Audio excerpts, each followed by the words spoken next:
Now, the greatest radio shows of all time. Suspense. The Shadow Node. Washington calling David Harding, counter-spy. Classic radio theater. The Great Gildersleeve. Fibber McGee and Molly. Dragnet. Gunsmoke. The Lone Ranger. Now, step back into a time machine with your host, Wyatt Cox. Good evening, friends of the Inner Sanctum. Well, we're going to spend this whole hour out west with episodes of Fort Laramie, starring, of course, Perry Mason, Raymond Burr. We're going to pay tribute to that date, May 6, 1956. Also an episode of Gunsmoke from that date. An episode of Jimmy Stewart as a six-shooter from 1954. Also an episode of Straight Arrow. That's all coming up here. And, of course, we'll top it all off by heading back east and seeing what's going on with Claudia and David. That's all coming up on this Monday. This is the 6th day of May, 127th day of the year, 239 days remaining until we get out of this crazy 2024. American Bible Society, founded in New York City on this date in 1816, James Gordon Bennett Sr. published the first issue of the New York Herald newspaper. Some Civil War happenings on this date. In 1861, Arkansas seceded from the Union. And in 1863, the Battle of Chancellorsville ended indefinitely with the defeat of the Army of the Potomac under General Joseph Hooker by Confederate troops under Stonewall Jackson. In 1877, Chief Crazy Horse of the Oglala Sioux surrendered to U.S. troops in Nebraska. Congress passed the Chinese Exclusion Act in 1882, banning Chinese immigrants for over 60 years. In 1889, the Eiffel Tower officially opened to the public at the Universal Exposition in Paris. And in 1935, the Works Progress Administration formed by President FDR, Roosevelt.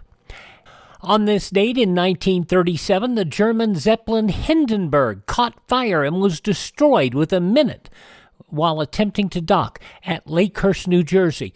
35 of the 97 people on board were killed, and there was a radio reporter on hand. This is one of the worst catastrophes in the world.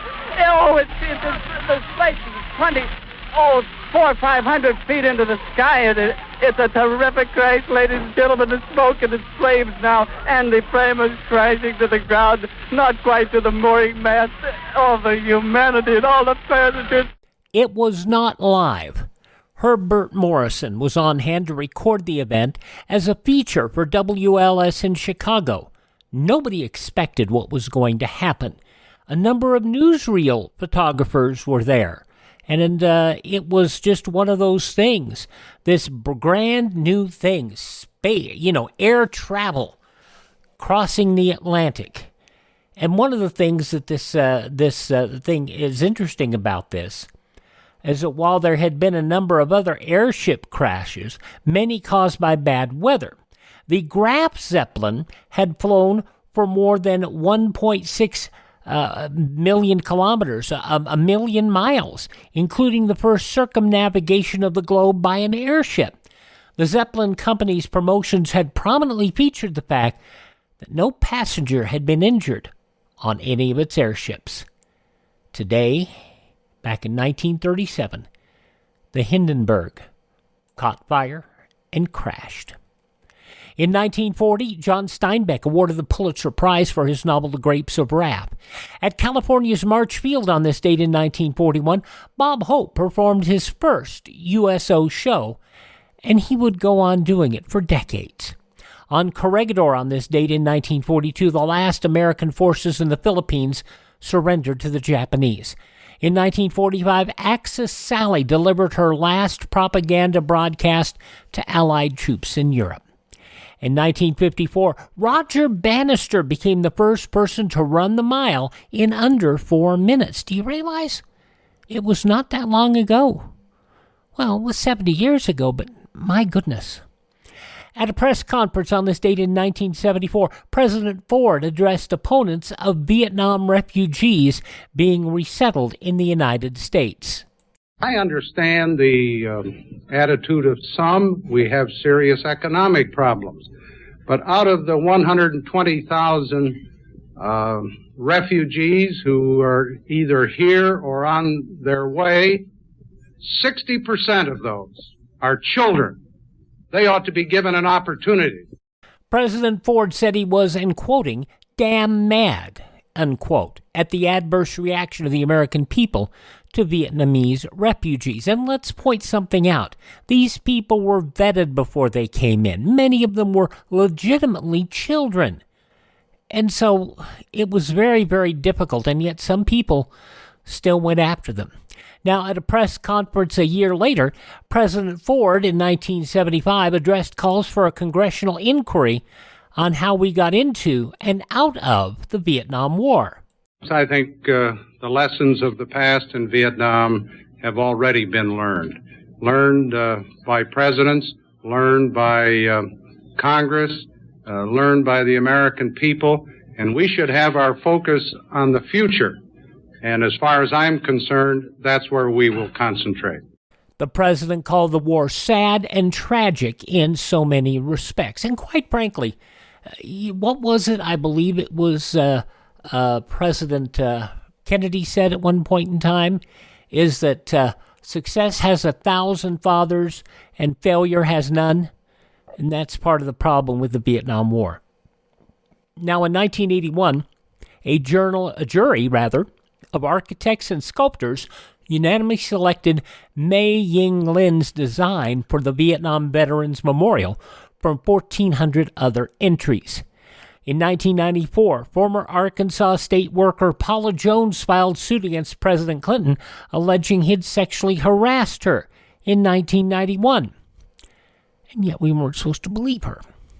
In 1996, the body of former CIA Director William Colby found washed up on a riverbank in southern Maryland 8 days after he disappeared. The series finale of Friends aired on NBC on this date in 2004. The finale attracted 52.46 million viewers, the fourth most watched TV series finale in U.S. history. In 2013, 3 women missing for more than a decade found alive in the U.S. city of Cleveland. Ariel Castro taken into custody. Passing away on this date in history, author, philosopher Henry David Thoreau, King Edward VII of the UK, writer L. Frank Baum, author of The Wizard of Oz, educator Maria Montessori, actor Monty Woolley, and some of you have requested we play more of the great show The Magnificent Montague, and we'll bring you some of those. Trombonist, jazz composer Kai Winding.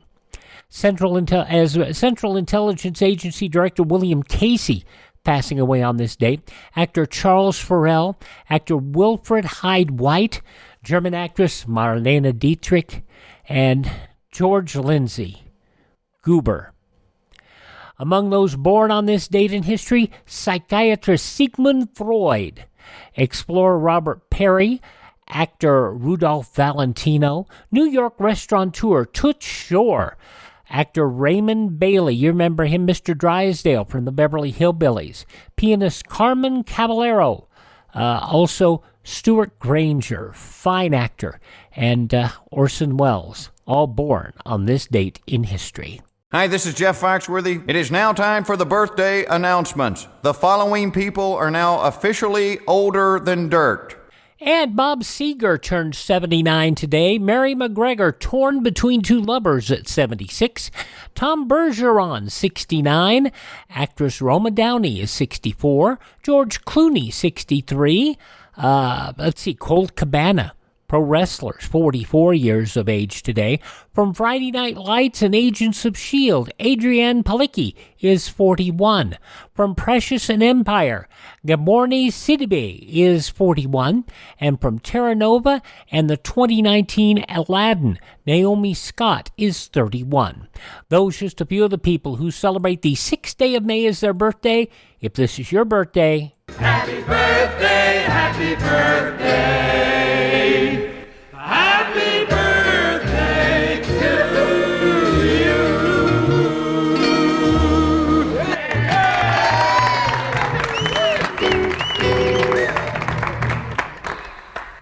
and we start start off this hour with, we're going to have Westerns this hour. We're going to start off with a salute to 1956, the year I was hatched. And then you're going to start off on May 6th, 1956, an episode of Fort Laramie starring Raymond Burr, Never the Twain. That's up next on this Monday Classic Radio Theater with Wyatt Cox.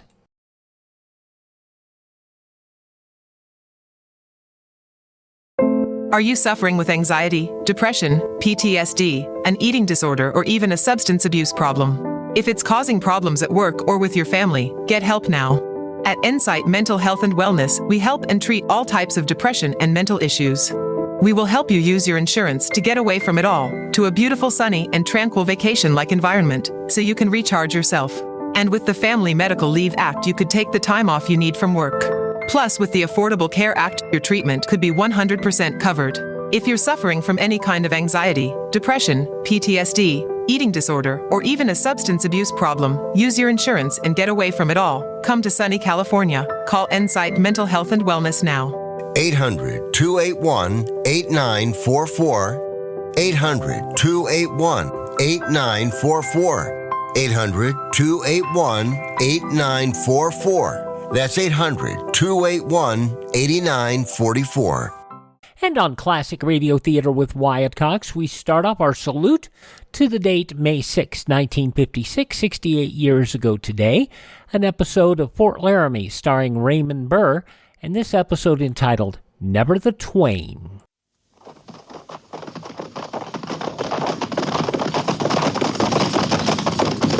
At the gallop! Oh!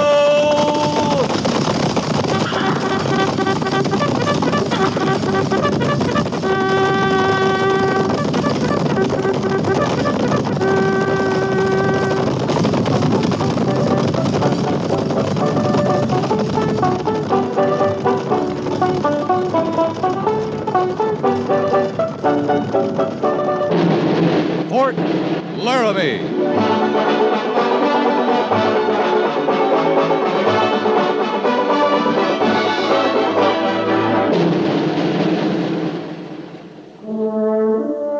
Fort Laramie, starring Raymond Burr as Captain Lee Quince. Specially transcribed tales of the dark and tragic ground of the wild frontier. The saga of fighting men who rode the rim of empire. And the dramatic story of Lee Quince, Captain of Cavalry.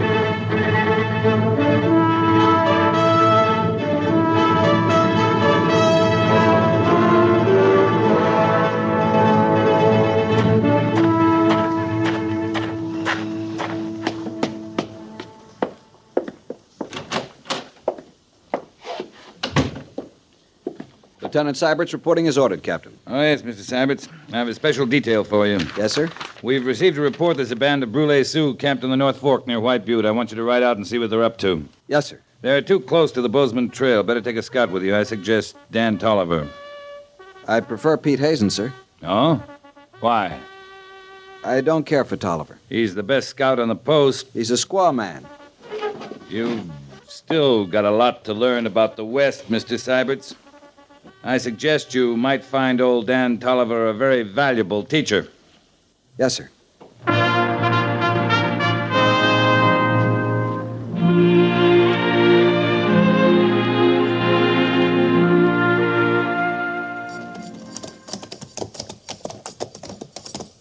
Yes, sirree, son. I come out to these parts when I was a lot younger than you. Mighty lot younger.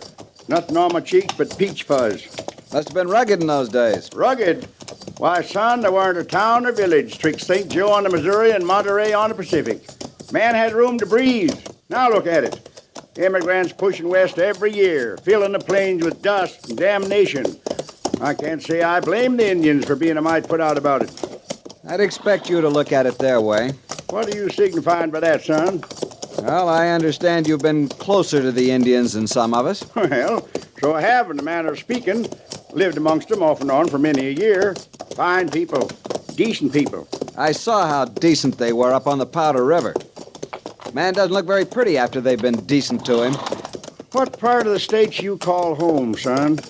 Pennsylvania. Mm-hmm. Well, how'd you feel if all of a sudden a lot of people started crowding into your hometown, moving onto the streets you live in, moving right square into your house, maybe? What'd you do? Well, I don't know. And I know. You'd throw them out, that's what. Well, this whole prairie belongs to the Indian. Yes, sir, it's his home. And he feels about it just the same way as you do about your home. It isn't the same thing. Well, it might seem the same to an Indian. That's ridiculous. Oh, wait a minute. What is it? Indian. Where? Down there in that draw. Oh, yeah. Hey, his horse is bucking. Yeah. Look.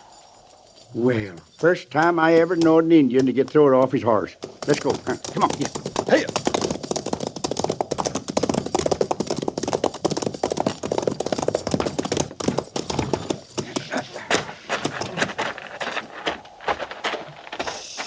Rattlesnake.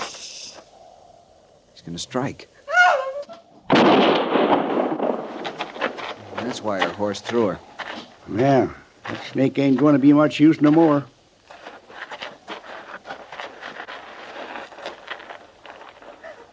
You better get a tourniquet on that leg before the poison starts moving. Well, you could use your revolver lanyard. Oh, sure. Tell her not to be afraid. Tell her we'll take care of her. I understand you. Oh, well.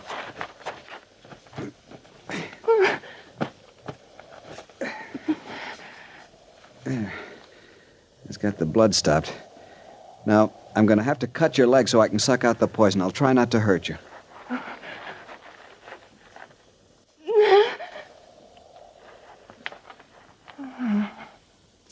She's fainted. It's just as well. I had to make sure to get all that poison out. That Indian blood taste any different from regular blood? What are you talking about? Blood's blood. That's what I've been talking about. Help me get her over to my horse. Where are you taking her? Back to the fort. Well, you think that's smart? We can't leave her out here. She needs a doctor's care. Well, we could try to find her people's camp. Then leave her with them to die of blood poisoning? She's only an Indian, son. All right, Tolliver, that's enough. Let's get our horses. It's a long ride back to the fort.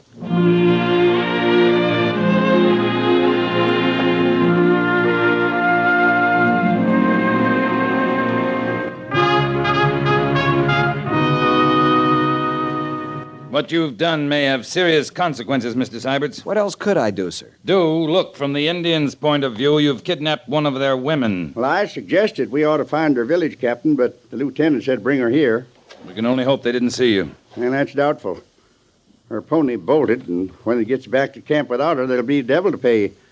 She ain't no ordinary squaw. What do you mean? By the look of her clothes and the way she wears her hair, she could be the daughter of a chief. Lieutenant Syberts, we're here to keep the peace, not to commit overt acts of hostility. It was only an act of simple Christian charity. Lieutenant, you'll form a detail at once and return that girl to her people. But, sir, the doctor says she's got to stay in bed for at least a couple of days. Corporal of the guard, sir. Well? Post number 3 reports a party of Indians riding toward the main gate. How many? 50 or 60 of them, sir. What do you think, Dan? My guess is to come to parley. Hope you're right. Let's see what they want.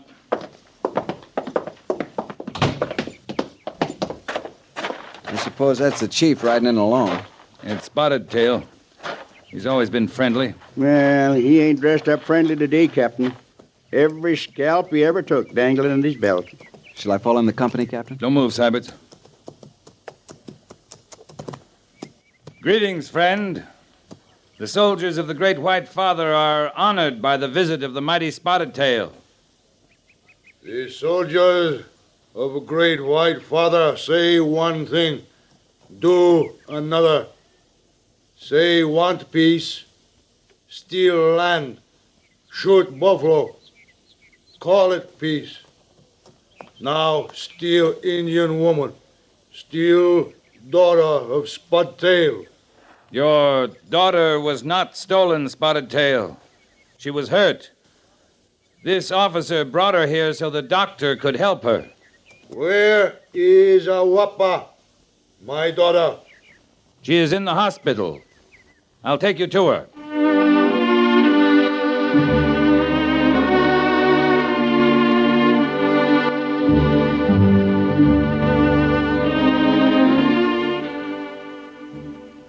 It's true, my father. White soldier, help me.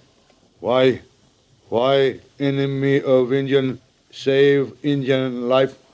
We do not want to be your enemy, Spotted Tail. We want peace. I hear this many times before. I'm sorry, Captain, but you'll have to go now. Come, Spotted Tail. Ahuapa must rest. Not leave. Daughter belong to her people. I take. But she can't be moved. I move. No, my father. I do as white doctor say. You come to the lodge of your father. Captain, I can't be responsible. Spotted Tail, hear me. Ahuapa will live. She will be well in a few days. If you move her now, she may die. So medicine man make my daughter well. Spotted Tail, you can pitch your lodge outside the fort until Ahuapa is well again. You can see her every day. Spotted Tail not Asian Sea Indian. Is warrior. Must hunt. You can hunt around here. There's plenty of game. White soldier keep daughter of Spotted Tail in prison. My father wise chief. He know this no prison. Is hospital. These no enemy. They friend. Ahuapa here.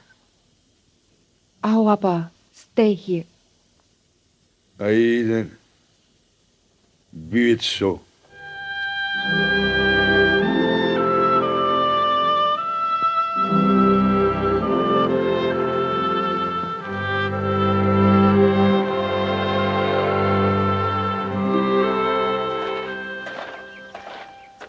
Well, Mr. Syberts, your little adventure didn't turn out so badly after all. No, sir.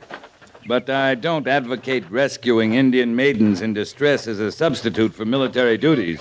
No, sir, only... Only what? Had the captain been in my place, I feel sure he would have done the same thing. Oh? Yes, sir. Maybe so. She's a spunky little baggage. You, going over to the quarters? As a matter of fact, sir, I thought maybe I'd drop in at the hospital here. I see.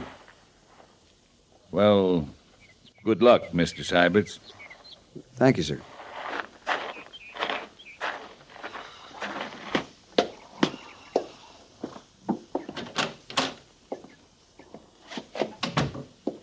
Morning, Doctor. Oh, Lieutenant Syberts. How's your patient this morning? Well, now, I have more than one, Lieutenant. How is she? Well, now, by a curious coincidence, she was inquiring about you this morning. About me? Yes. She asked me to send for you. Why? Why don't you ask her? She's quite well enough to talk to now. Thanks, Doctor.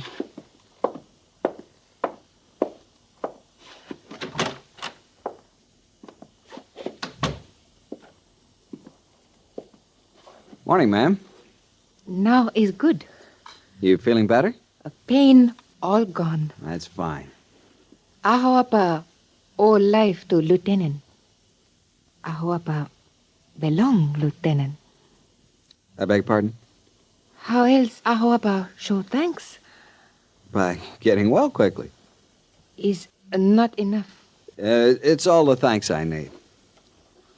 It's strange. What is strange, Ahuapa? White man, Indian, both men. White men think different. That's because we've been taught differently. Ahuapa like way white man think. You teach Ahuapa think this way? That's quite a large order. But you do. First you teach Ahuapa speak white man tongue. You speak English very well. Not good, Ahuapa think. You teach better. I'll be glad to try. Good. You begin now. I don't know where to begin. How does Lieutenant call himself? Me, Ahuapa. What lieutenant? Oh, my name is Syberts, Richard Syberts. Richard. Good. See? Ahuapa learn first important English word.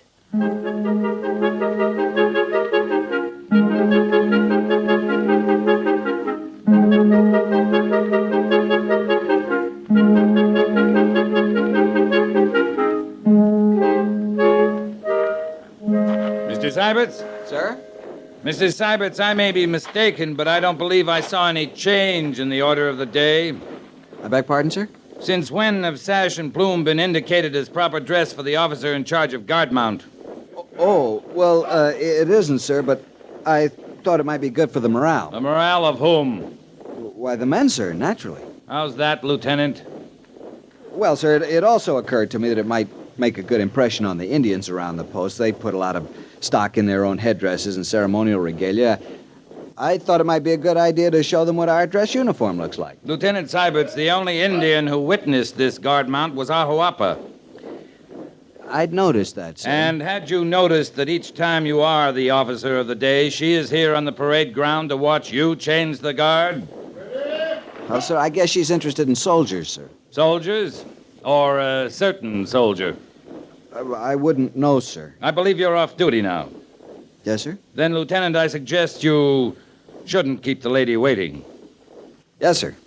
Thank you, sir.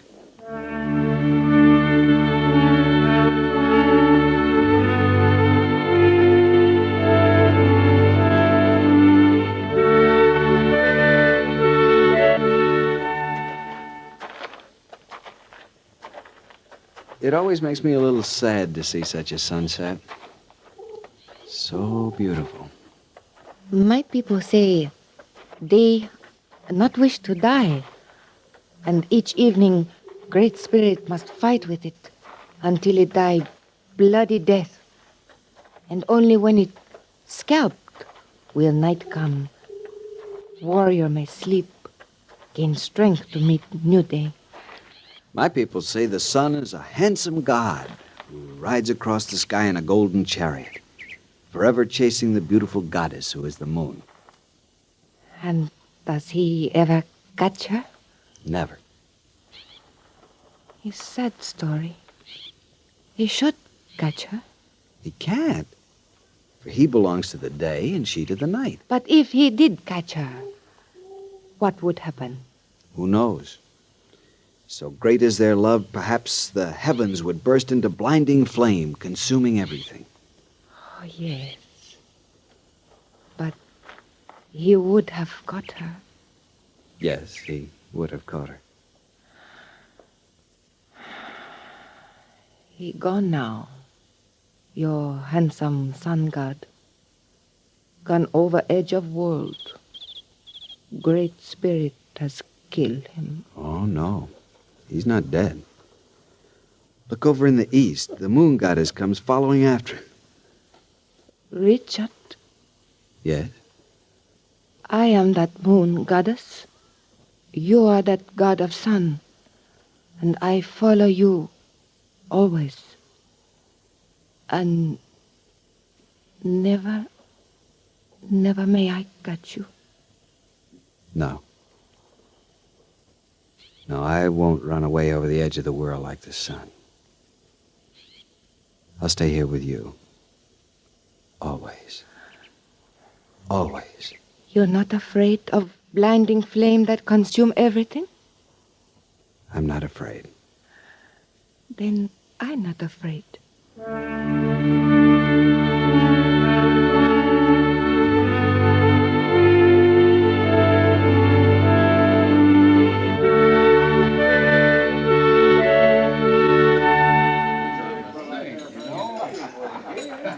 Good evening, Lieutenant Syberts. Hello, Piney. You want a little rye? No, thanks. I'm looking for Captain Quince. Has he been in? No, I haven't seen him all evening. Well. Hello there, son. Hello, Dan. How about you and me having a little drink? No, thanks. Oh, come on now. That ain't very sociable. Seems how you and me got a lot in common. What do you mean? Oh, you know what I mean. If you'll pardon me, Mr. Wait, Tolliver. what's your hurry, son? I'm sorry. Oh, now, wait now. Nothing like a pretty little squaw to change a man's mind about Indians, is there, son? You filthy-minded Oh, now, foul son, now wait. There's no cause to get your dander up. I was just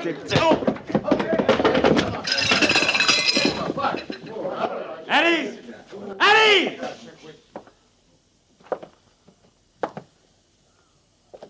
Now, what's this all about? Captain Quince, you ought to take better care of this young man of yours. He seems mighty touchy. Mr. Seibert, you're aware of the regulations covering the conduct of officers in uniform? Yes, sir, only... You'll consider yourself confined to quarters until further notice. Yes, sir.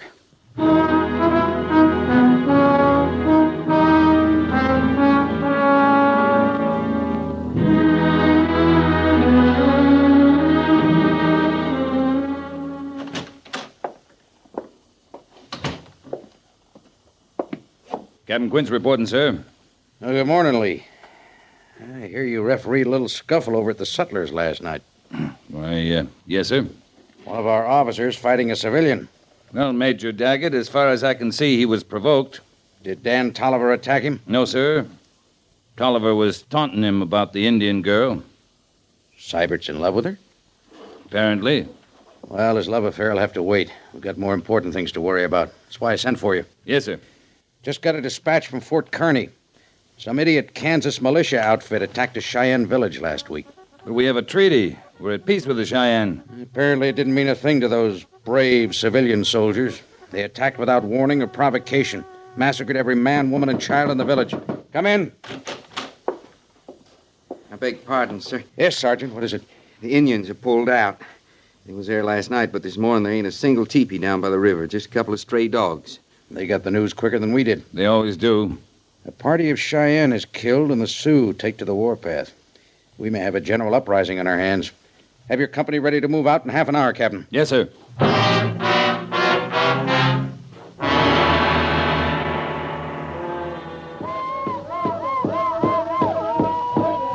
It's not good for daughter of chief to be tied like prisoner. It is not good for daughter of chief to refuse to follow her people to war. We are now many marches from white man. Untie me now. I shall stay with my people. It is good. You will get well in your mind now. The white man medicine make your body well, but your mind sick. You will be well now. There is much good about white man. He kills our people. Not white man at Fort Laramie. It was others. And it was not our people who were killed. It was the Cheyenne. We at peace with white man at Fort Laramie. White man is white man. Indian is Indian. And soon white man will kill us all if we not make peace with him. Then we will die brave in battle, not drunk on reservation. You will. Warrior will. But what of women? What of me? For many moon, Dark Elk want you for his wife. Marry him and have many babies. I will remain with my people as long as I live. That I promise. But I will never marry Dark Elk or any other Indian.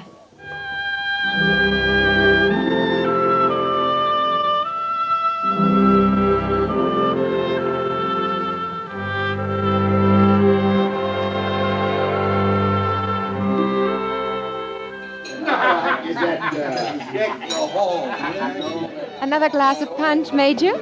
Captain Quinn? Thank you, Mrs. Davenport. On Christmas Eve? Why not? Thank you. Well, Merry Christmas, Lee. Merry Christmas, Major. Hey, where's young Seiberts? Thought the doctor was letting him out of the hospital at last. He'll be along presently. Major, I have a suggestion to make, if I may. Sure, go ahead, Lee. This has been a bad winter so far. It looks like it's going to be worse. The Indians are, well, they're bound to feel it. Game is scarce.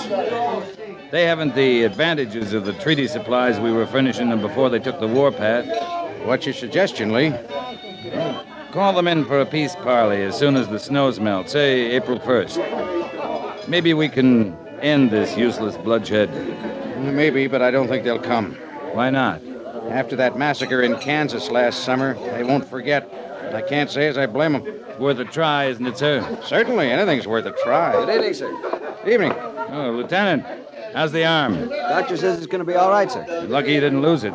You should have seen it, Major. Arrow cracked the bone, pinned his arm against his side. It's a miracle he's alive. I know.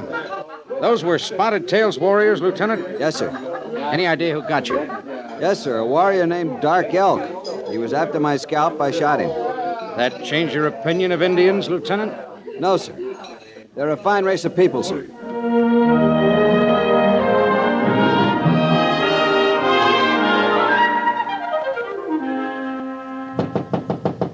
Come in. Beg pardon, sir.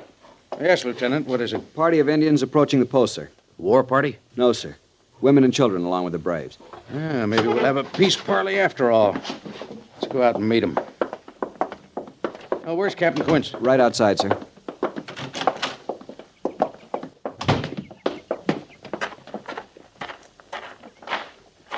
Major, it's Spotted Tail.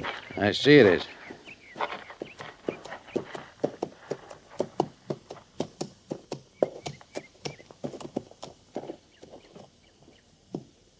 Greetings, soldiers of the great White Father. Greetings, brave Spotted Tail. I come in peace and in sorrow. What sorrows the mighty chief of the Sioux? My daughter, Awapa, has gone beyond the sunset to join the Great Spirit. She's dead? The soldiers of the great White Father joined in the sorrow of Spotted Tail. The winter was long and cold. There was little to eat. A fever came to Awapa and would not leave her until at last she left me forever. But before she fell into long sleep, she asked 2 favors. One I can grant, the other I must ask of you. And what are those favors, Spotted Tail? She asked me to make peace with a white man. I have come to make peace. It is good, Spotted Tail. And what is the favor you must ask of me? Awapa, love white man. Awapa, say if she cannot be with white man in life, then she wished to be with him in death. Awapa asked to be buried at Fort Laramie. It shall be done. Captain Quince? Yes, sir? Would you be good enough to assign a funeral detail? Full military honors. Yes, sir. Lieutenant Syberts? Lieutenant Syberts! Sir. Take charge of the detail. Yes, sir.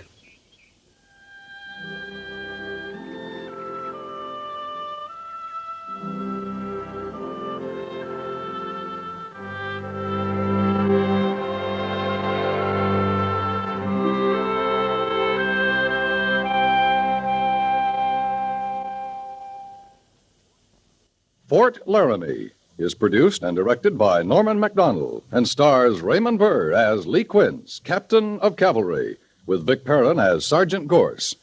The script was specially written for Fort Laramie by William N. Robeson, with sound patterns by Bill James and Ray Kemper. Musical supervision by Amerigo Marino.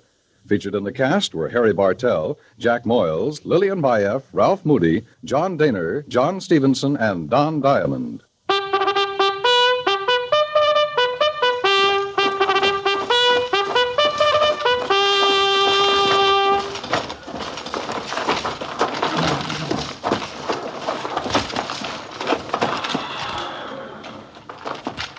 Company, tension! Dismiss.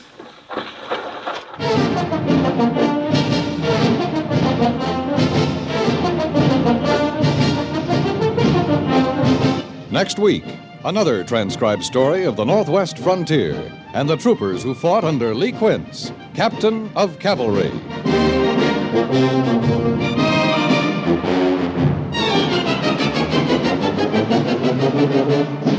Each Monday through Friday evening, CBS Radio rings you in on the fabulous adventures of insurance investigator Johnny Dollar. Just by decoding the cryptic items in his expense account, you'll learn how a dime spent in a phone booth can lead to a scene of the wildest suspense. Then on to a sum spent for an airplane ticket, or an item for a new shoelace, and again you'll find yourself smack in the middle of a thrill-packed situation. Each new adventure moves the story forward to its dramatic payoff when Johnny Dollar solves yet another case of arson, fraud, or murder. Every Monday through Friday night over most of these same stations, hear yours truly, Johnny Dollar.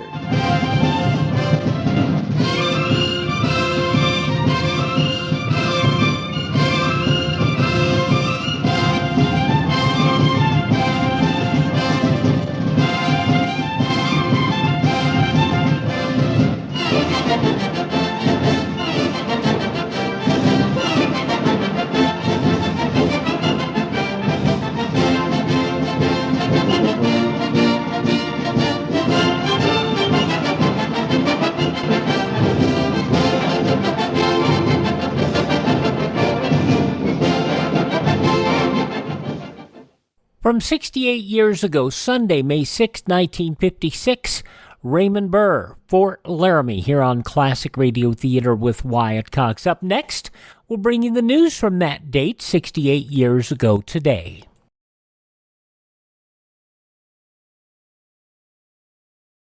President Biden recently released a massive $6 trillion budget, the largest budget in U.S. history. And guess who pays the bill? That's right, you, the American taxpayer. American citizens and business owners will be paying more taxes. That's a fact. And if you owe back taxes, they will be coming after you to collect payments. In fact, President Biden also hired thousands more IRS agents to go after you. If you got a letter from the IRS and you know you owe back taxes or you haven't filed in years, don't put your head in the sand. Call us today. We've saved our customers millions of tax dollars. One quick, free phone call will show you how we can reduce your past tax bill and save you thousands. Guaranteed, or you pay nothing. Call now. 800-932-1431. 800-932-1431. That's 800-932-1431. Paid for by the Tax Helpline. As Classic Radio Theater with Wyatt Cox salutes Sunday, May 6, 1956, let's take a look at the newspapers of that Sunday, 68 years ago today. U.S. Disarmament Chief Harold Stassen says the East and West roughly halfway along the road to agreement on disarmament. But Stassen, preparing to leave London for home after 5 weeks of unsuccessful five-power disarmament talks, warned the last half of the road will be the hardest. At a news conference call before his flight to Washington, Stassen likened the gap between East and West at the start of the meeting in London to a distance of 9 miles. On the basis of measurement, we've narrowed it by 4 miles, so it's 5 miles to go. The Atlantic Alliance yesterday agreed to a new mobilization of money and resources against Russia's bid to win over the world's neutrals. And in a communique early today, the alliance declared it has successfully deterred Soviet aggression and led the Kremlin to adopt a policy of coexistence. A high official indicated that brand new hydrogen tests will emerge from tests currently underway at the Pacific Proving Ground. Dr. William E. Ogle of the Atomic Energy Commission said the 1954 hydrogen bomb test proved the feasibility of some big weapons principles and opened the way for further development in the H-bomb field.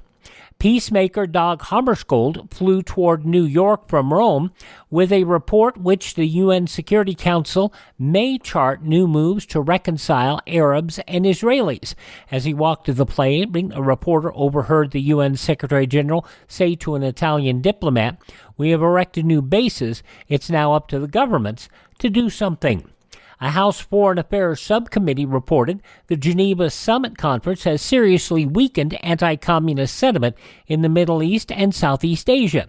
It said the conference, attended by President Eisenhower and Russian leaders last July, helped promote a dangerous neutralism and distrust of America in those areas.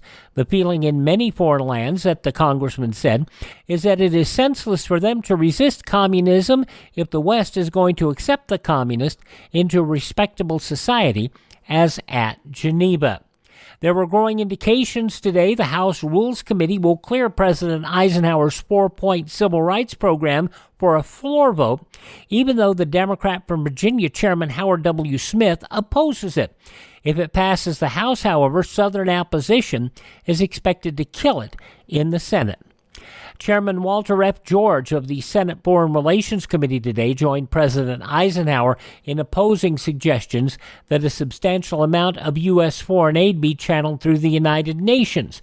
But 2 Democrat members of his committee said the U.S. should make larger contributions to the UN for economic aid. United Auto Workers called on top executives in the auto and farming equipment industries to join in conferences to solve what the union termed alarming unemployment situations in both industries. UAW President Walter P. Rother said the union's executive board, meeting in Detroit this week, unanimously directed him to urge the heads of the companies to join in labor management conferences. In other news of the day, some 26 city-bred boys whose hands have never guided a plow before are working from dawn to dusk on a New Jersey farm in preparation for spending the rest of their days making the harsh desert of Israel bloom. As part of their training, these future pioneers who will settle along Israel's explosive borders are being given special lessons on how to win friends among the Arabs who will be their neighbors. The youths, ranging in age from 18 to 23, work up to 10 hours a day, 6 days a week, on nearby Hecklutz Farms, the only one of its kind in the U.S. Since its beginning more than 20 years ago, the farm has schooled more than 600 young people in the rigors and skills needed to cultivate land that has laid fallow for 2,000 years. The training program is sponsored by a Zionist organization called Hashomer Hatzar. When the Reverend Arlie Mitchum joined the volunteer fire department in Sophia, West Virginia, he agreed to drop whatever he was doing when the alarm sounded and answer the call. Middle of a Sunday morning sermon recently, the alarm sounded. Reverend Mitchum, true to his word, he called one of his church elders to come up and finish the sermon, stepped down from the pulpit, ran for the fire station. Those some of today's top news stories as reported in the newspapers of Sunday, May 6, 1956. And on your radio, you heard Gunsmoke. And we'll hear that next here as we wrap up our salute to 68 years ago today here on Classic Radio Theater with Wyatt Cox.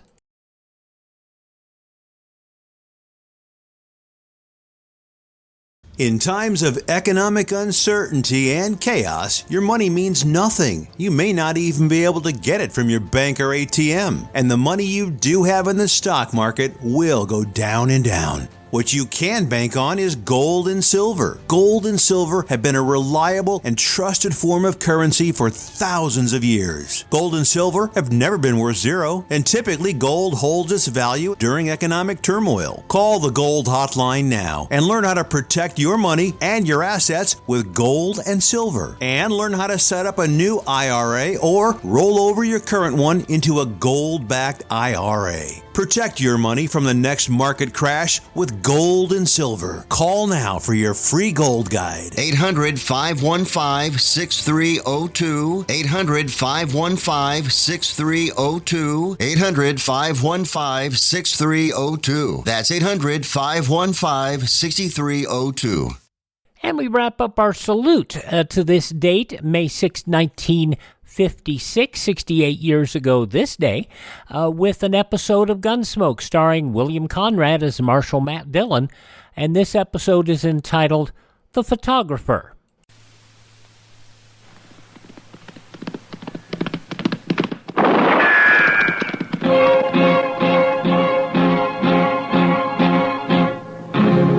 Gunsmoke, brought to you by Chesterfield. Chesterfield packs more pleasure because it's more perfectly packed, thanks to Accuray. They satisfy the most. Around Dodge City and in the territory on West, there's just one way to handle the killers and the spoilers, and that's with a U.S. Marshal and the smell of Gunsmoke.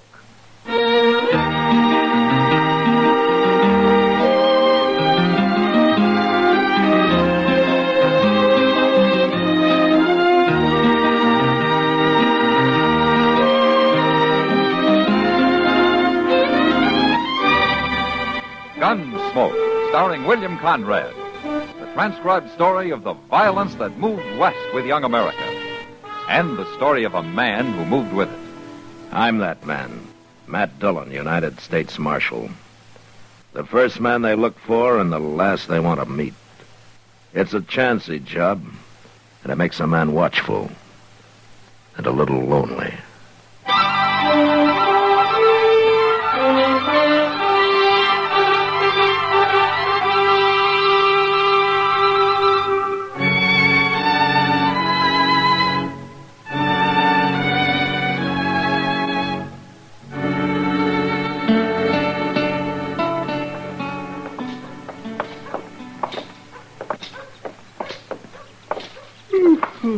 Ooh, this walk is just what I needed, Mr. Dillon. I sure been sleepy today. You got spring fever, Chester. I guess so. It is nice weather, ain't it? Won't be long now, the cattle drives will be starting. Yeah, and the streets will be full of Texas cowhands looking for trouble. Yes, sir. But you know, I'm almost looking forward to them this year. And come July, you'll be pining for this peace and quiet. Maybe, but not right now. Maybe I'll just stop by the tonsorial, Mr. Dillon, if it's all right with you. Sure. Well, what for? Well, like you said, it's spring. They got a bath there. Besides, it's time to get unsewed. You better leave them on. We might have a late frost. I don't know. I'm beginning to itch some, and Hey, what's that crowd in front of the Long Branch? I don't know. What do you suppose it is, Mr. Dillon? Hey, maybe it's a medicine show. Well, let's go take a look, huh? Well, whatever it is, that fellow sure has drew a crowd, and that's a fact. There he is. Miss Kitty's talking to him. Yeah. Well, guess there can't be no trouble, then. Oh, hello, Matt. Kitty. Hey, Marshal, you come to have your picture took, too? Yeah. The Marshal looked real smart in that tintype, huh? You tell him to. So that's it. You're taking pictures, huh? That's right, Matt. This is Professor Jacoby. He calls himself an artist of the camera. Well, forevermore. So this is one of them things I've been hearing about. That's right. Keep your hands off it, my good man. It's a very sensitive instrument. Oh, yes, sir. I'm sorry. Well, you're Marshal Dillon, I take it, sir. That's right. Well, I'm glad to meet you, Marshal. I was coming to look you up directly. Quite naturally, you're one of the subjects I most wish to immortalize with the camera. Oh, is that so? Certainly, certainly. Western Marshal is one of our great heroes back east. They are? You don't say. Oh, yes. Yes, Professor, what is it? What's that little tent for? Oh, that's where I do my developing, sir. Oh, developing? Why, of course. Pyro and soda, you understand? Well... And the plate must be developed immediately before it dries. Oh, now, miss... Well, I'm as ready as I'll ever be. You stand aside, will you? If you'll just relax, miss. Uh-huh. I'm not going to shoot you, know. Okay. Let me see. Now, that's not precisely what I'm after. Huh? What we need is another subject. I beg your pardon? Oh, another person. You, sir, would you step up, please? Yes, Me? That's right. How you like that? He's going to immortalize old Toad. Just come right over here, sir. That's it. Now, miss, if you'll just stand beside him. Him? Well, anything for art's sake, you know? And we want this to look absolutely authentic. I think I'm going to like this, Miss Kitty. Now, don't go getting any ideas, Toad. That's fine. That's fine. Now, miss, if you'll just look up at him with that, well, you know what I mean. No, I don't know. Professor, why don't you just take your pictures of people the way you find them? They'll be authentic enough. No, of course, Marshal, I meant no offense. That's all right, Matt. Go ahead, Professor. Yes, of course. That's it. Hey, where's he going? Look, ducking under that black cloth there. Hey, you're going to have a hard time crawling into that little box. That's good now. That's good now. Don't take your eyes off the camera and don't move a muscle while I'm counting. You understand? Uh-huh. All right, take a big breath. Hold it. 1 Missouri, 2 Missouri, 3 Missouri, 4 Missouri, 5 Missouri, Missouri, 7 Missouri, 8 Missouri, 9 Missouri, 10 Missouri, 11. Good. Well, ain't that something, Mr. Dillon? You know, I want to see that picture, Kitty. You look like the camera was a rattlesnake. Well, it might as well have been. I'm glad it's over. And now, Marshal. Marshal, maybe you will oblige. Well, no, thank you, Professor. Maybe later, huh? And perhaps I'll take one of these gentlemen here. You, sir. You look like a gunfighter. Grubbs may try to look and act like a gunman, Professor, but he's not very desperate. Oh, I see. Perhaps you have someone in your jail, Marshal. No, not at the moment. I know what the Eastern public wants, sir, what it wants to see. Dance hall girls and desperados, gunfighters, savage Indians, the violence of the West. And it's the violence I'm after most of all. That's what will sell my photographs. Professor, then all you have to do is wait. Wait for how long? Oh, maybe a few weeks when the trail herds start coming. Oh, I haven't got a few weeks, Marshal. Well, then I guess we can't help you. Well, don't worry, Marshal. I'll manage. No? How? You'll see. I'm a man of ideas, Marshal.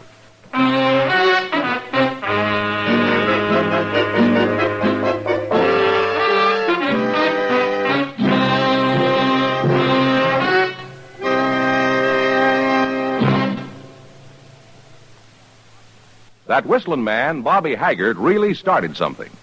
Tonight, we'd like to introduce a player piano that could have come right out of the Long Branch in Dodge City. Packs more pleasure, packs more pleasure. Chesterfield packs more pleasure because Chesterfield's more perfectly packed. It stands to reason a cigarette made better and packed better, smokes better, tastes better. And Chesterfield is more perfectly packed by Accuray. This electronic miracle removes human error in cigarette manufacture.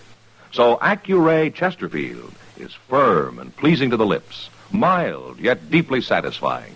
Yes, Chesterfield gives you something no other cigarette can give you. Chesterfield packs more pleasure because Chesterfield's more perfectly packed. To the touch, to the taste, Chesterfield packs more pleasure because it's more perfectly packed. By Chesterfield, mild, yet they satisfy the most.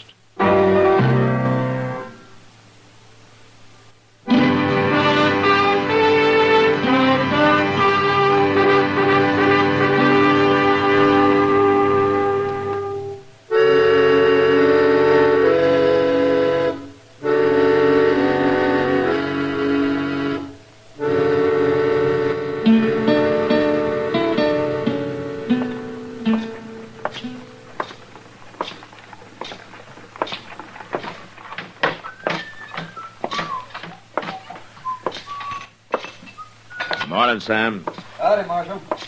Morning, Mac. Oh, hello, Kitty. Do you mind if I sit down? Well, I haven't yet, have I?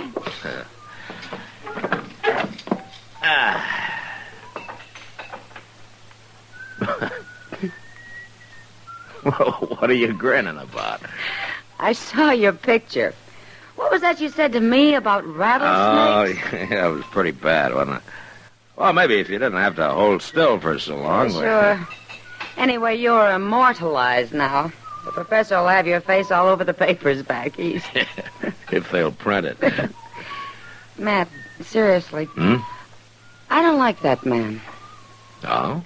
There's something about him. I don't know what it is. Oh, he seems all right, Kitty. Maybe you're just not used to photographers. Well, neither are you. Mr. Dillon? Yeah, Chester. Mr. Dillon, you better come. What's the matter? Out at the end of Bridge Street, they just found old Toad. He's dead. Dead? But that ain't all. He's been scalped.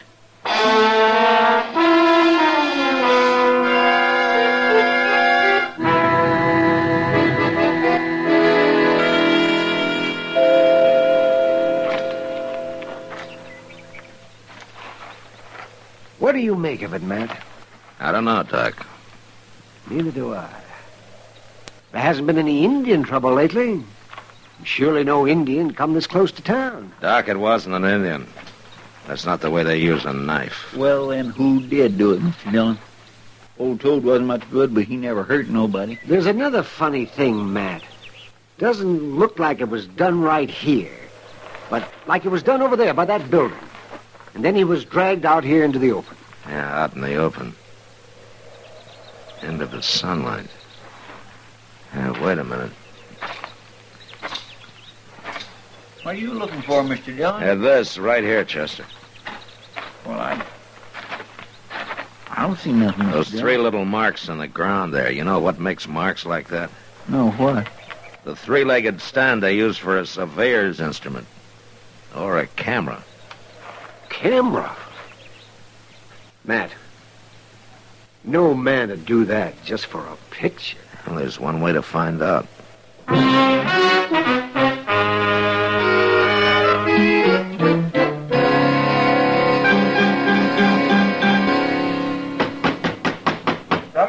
Come in. Ah, Marshal. Ah, Professor. Looks like you're packing. You going someplace? Yes, Marshal. I've covered Dodge pretty thoroughly. Now I want to go out onto the plains and get some pictures. You know, buffalo hunters, Indians. Aren't you leaving kind of sudden?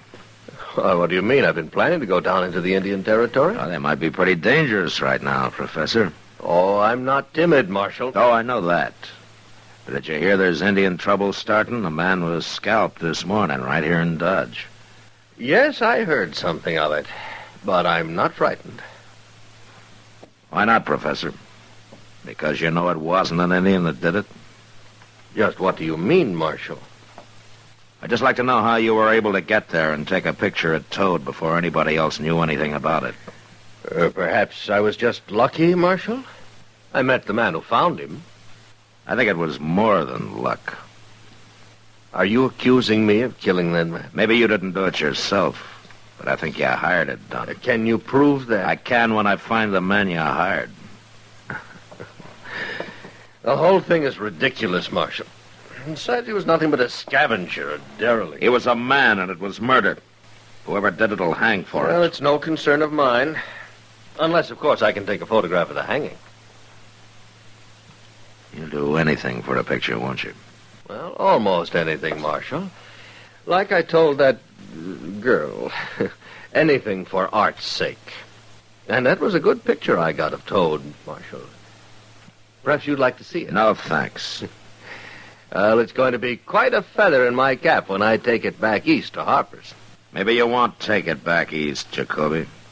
This might be one picture you paid too high a price for.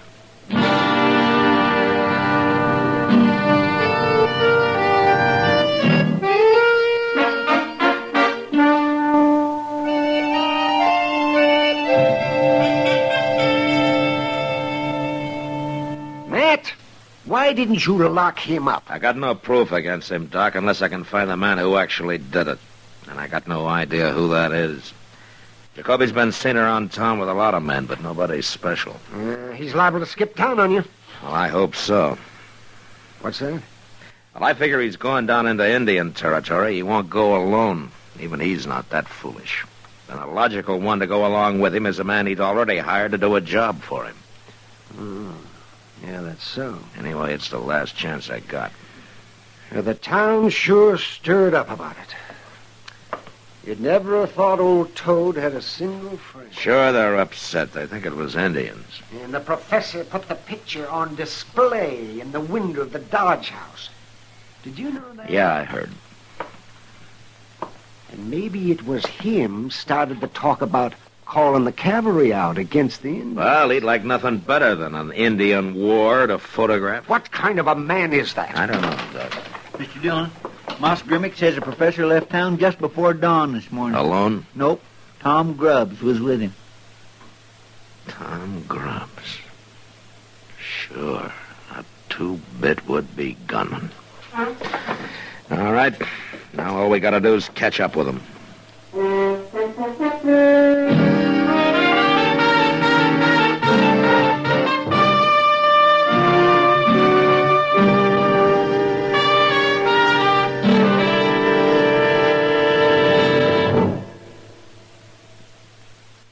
you listening to Gunsmoke? In your favorite easy chair? Or out driving? Oh, there you are. In the kitchen. Say, you want to make whatever you're doing more enjoyable? Have a Chesterfield. Enjoy Chesterfield's better taste and mildness. It stands to reason a cigarette made better and packed better, smokes better, tastes better. And Chesterfield is more perfectly packed by Accuray. This electronic miracle removes human error in cigarette manufacture. So Accuray Chesterfield is firm and pleasing to the lips, mild yet deeply satisfying. Yes, Chesterfield gives you something no other cigarette can give you. Chesterfield packs more pleasure because Chesterfield's more perfectly packed.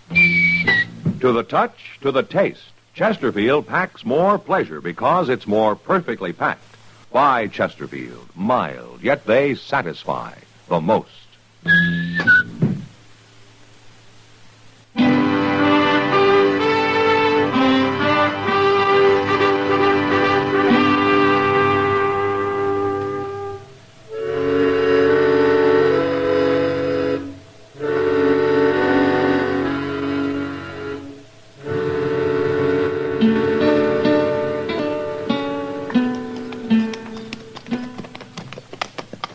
I don't like it, Mr. Dillon. I don't like it a little bit. What, Chester? All this Indian sign.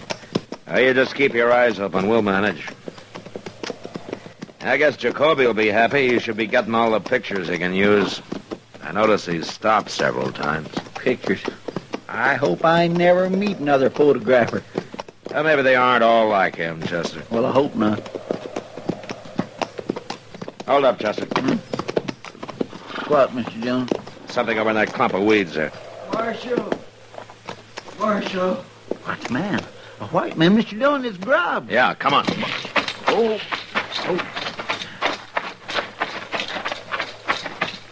Marshal. Mr. Dillon, he's been hurt. Bad. He's bleeding. Yeah, he's been knifed. Help me, Marshal. Where's Jacoby? Oh, there. Somewhere, I don't know. I ran and hid. What happened? Indian. Cheyenne. I told Jacoby, but he wouldn't listen. I tried to tell him, but he wouldn't listen. Told him what? About the burial ground. Bad enough just being here. And then him trying to take pictures of Cheyenne. There was only 3 of them. But when he saw him taking a picture of the burial ground... My goodness, that's bad, Mr. Dillon. They get awful mad when somebody fools around the burying place. What did they do, Grubbs? He attacked us. Fought one of them off, and I ran and hid. I guess they couldn't find me. Grubbs. Why don't you tell me about it? About what? About Toad. All right, I'll tell you. The professor gave me a lot of money. I guess I shouldn't have done it. Marshal? Yeah? I didn't even get my picture took. Ain't that...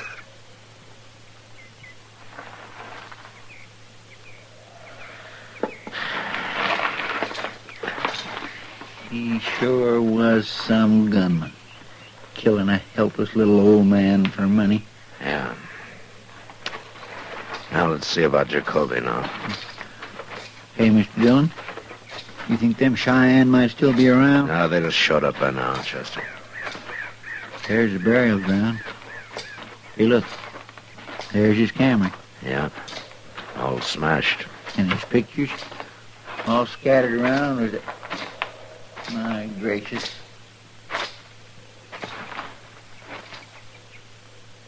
Chester, over here.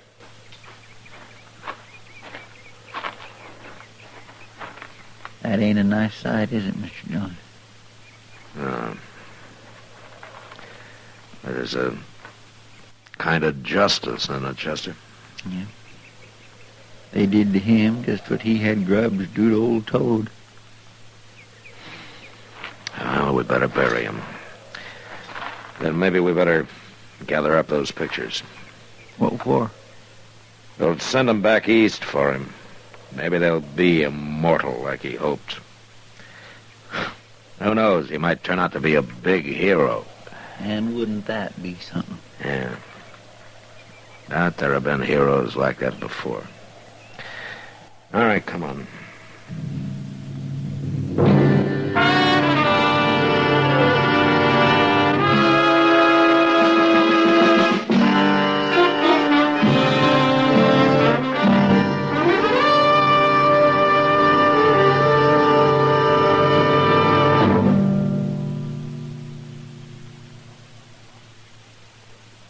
In a moment, our star, William Conrad. Chesterfield packs more pleasure because Chesterfield's more perfectly packed. A cigarette made better and packed better, smokes better, tastes better. And Chesterfield is more perfectly packed by Accuray. This electronic miracle removes human error in cigarette manufacture. So Accuray Chesterfield is firm and pleasing to the lips. Chesterfield, mild, yet they satisfy the most. You know, at best it was hard to scratch out a living on the high plains. But next week, hunger, disease, and a baby combined to defeat a man. And that was the West. Good night. Gunsmoke, produced and directed by Norman MacDonald, stars William Conrad as Matt Dillon, U.S. Marshal. The special music for Gunsmoke was composed and conducted by Rex Corey. Sound patterns by Ray Kemper and Bill James. Featured in the cast were Lawrence Dobkin, Harry Bartell, and James Nusser. Harley Bear is Chester, Howard McNear is Doc, and Georgia Ellis is Kitty.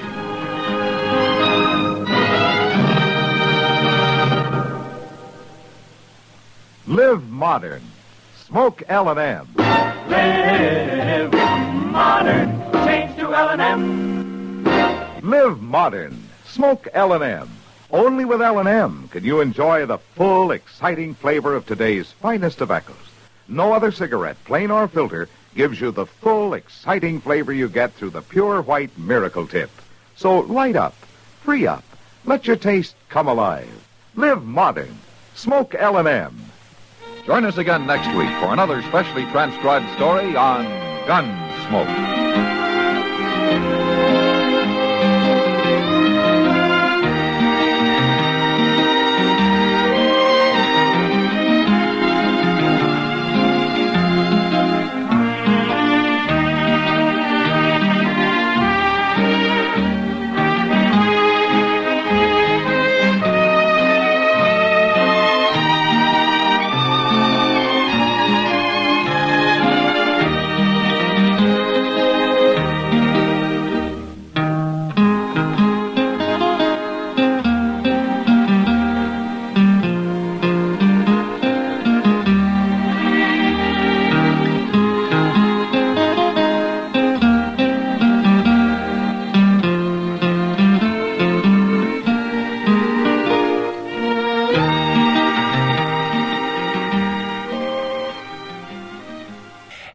With Gunsmoke from 68 years ago today, we wrap up our salute to the day, Sunday, May 6, 1956, here on Classic Radio Theater with Wyatt Cogs.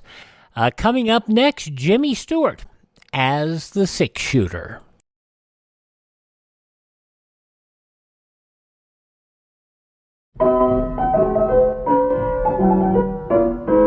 Hear Santa's sleigh bells tinkling sound while carol singers gather round. Swirling snowflakes fluff the ground. What a perfect Christmas. Like Old Man Winter's cherry nose, each tiny face just beams and glows. Tucked in bed with snuggly toes. What a perfect Christmas. Here's a cute fat doll, a bright red bike. You'll get what you asked for, maybe. Here's a robe for Dad, I hope he'll like, and mittens for the baby.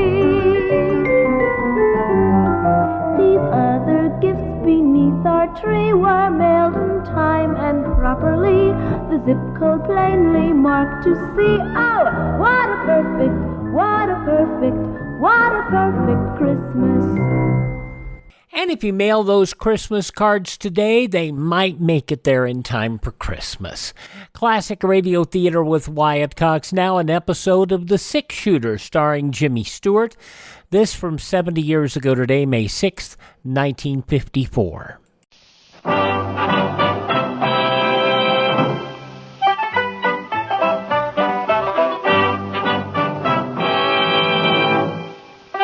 In a moment, you'll hear James Stewart as the Six Shooter, just one of the many fine programs brought to you each week on NBC. Tomorrow night, there's top comedy entertainment with the Bob Hope Show, the Phil Harris-Alice Faye Show, and Can You Top This with Senator Ford. Bob Hope delivers rapid-fire comedy routines, while Phil Harris and Alice Faye bring both mirth and music. It's a great Friday night lineup of comedy programs, all of them heard only on NBC. James Stewart as the Six Shooter.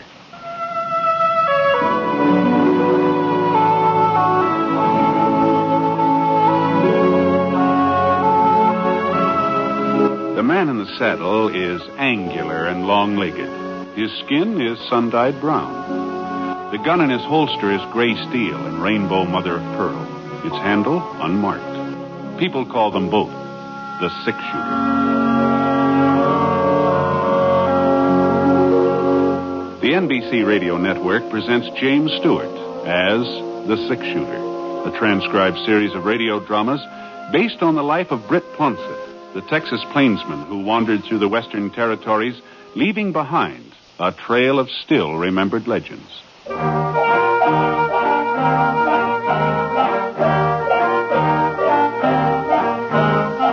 It was Friday morning when I got to Smoke Falls on my first trip to town in about 3 months. Dad Foster needed a little extra money for feed, so he asked me to drive about a dozen of his heifers in and sell them at Saturday's auction. Well, I turned the cattle over to Brad McLean. He was the auctioneer. And then, seeing it was about noontime, I wandered into Windy Night's Cafe. Windy's food was real good, too. Corned beef and cabbage, boiled potatoes, rice pudding for dessert. Real tasty. There was only one drawback to eating there. Windy. And then Ed Burt. He's a marshal now, Brett. But I guess you knew that, didn't you? Well, as a matter of fact, I didn't. Oh, sure. He was elected last July. 102 votes was cast. 102. Well, that's the biggest election we've ever had in this town. The biggest in this part of the state, for all I know. Mm-hmm. Well, yes, huh? Well, unless you count Fort Lyons. And over there, they ain't very particular who they let vote. Why, I hear tell there was a drummer passing through the town last election day, and they just drug him right off to the polls. Don't say. Yeah, I'll just bet you, if there was to be an honest census, we'd show up with a good 20 more people in Fort Lyons. Let me show. Well, it sure was a fine meal, Wendy. Now, where do you think you're going, Brett? You ain't let me tell you about Marshal Burke finding Seth Quincy's body. Huh?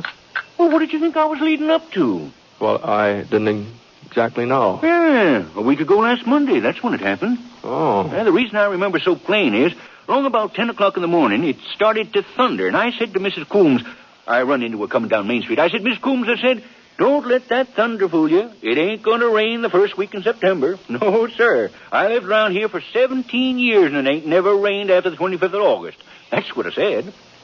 Yeah. Well, now, what about Mr. Quincy? Well, I was coming to that, Brett. Can't you give a body a minute? Oh, sure, Wendy. Now, where was I? Oh, yes. Well, he was lying on the floor of his parlor when Marshal Burke come in. They say the place looked like he'd put up quite a fight, too. Broken furniture and glassware all over the place. I see. A slug in his chest, that's what killed him. Shooting must have been around 11 o'clock that morning. That's so. Yeah, leastwise, that's when Mrs. Henderson said she heard what sounded like a shot.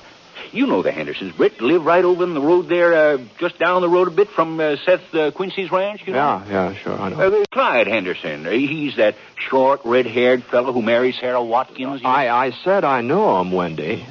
Well, there's no need to take my head off. I'm just trying to give you the facts. Oh, I'm sorry. You go ahead. Give me the facts. Well, let's see. Where was I? Well, that's the trouble. Somebody interrupts you and you lose your whole train of thought. Oh, yeah. About Seth Quincy. Well, I guess that's all there is to tell. A trial was last Monday. The trial? Sure. Pete Kellgren, the fellow that killed him. Pete Kellgren? What's the matter with you, Brett? Ain't you listening to me? What? Well, you kind of neglected to mention Pete Kellgren before, Wendy, you know. I did? Yes. Oh. Well, there wasn't any doubt but that he was guilty. When Marshal Burke arrested him, Kellgren still had the $400 in his pocket. $400, huh? The money he stole from Seth. Oh, uh-huh. That's funny. Pete Kellgren never struck me as the type to... I guess you just never can tell about people, can you? Oh, I didn't know you was a friend of Pete's, Brett. Well, we weren't exactly friends, but we met up a couple of times. He always seemed like a nice young fellow to me. Well, he even admitted robbing Seth. Of course, he says that when he come in, Seth was already dead, and the strongbox was just sitting right there, real inviting. He sure must think we're a bunch of ignoramuses expecting us to believe a yarn like that. Well, I suppose it could be true. The jury didn't see it that way. Hanging is scheduled for next Monday. The hanging? Well, I reckon I owe you a quarter, huh? Well, now, just a minute. I'll get you your change. Well, I'll be doggone. She's still there. Hmm? Well, that girl over in front of the depot. Been standing there since 9 a.m. this morning.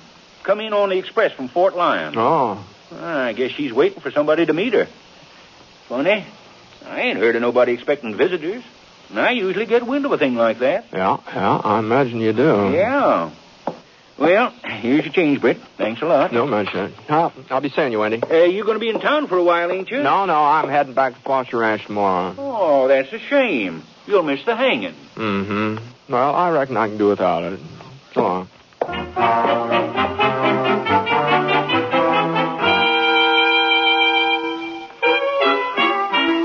I couldn't help noticing the girl waiting on the station platform.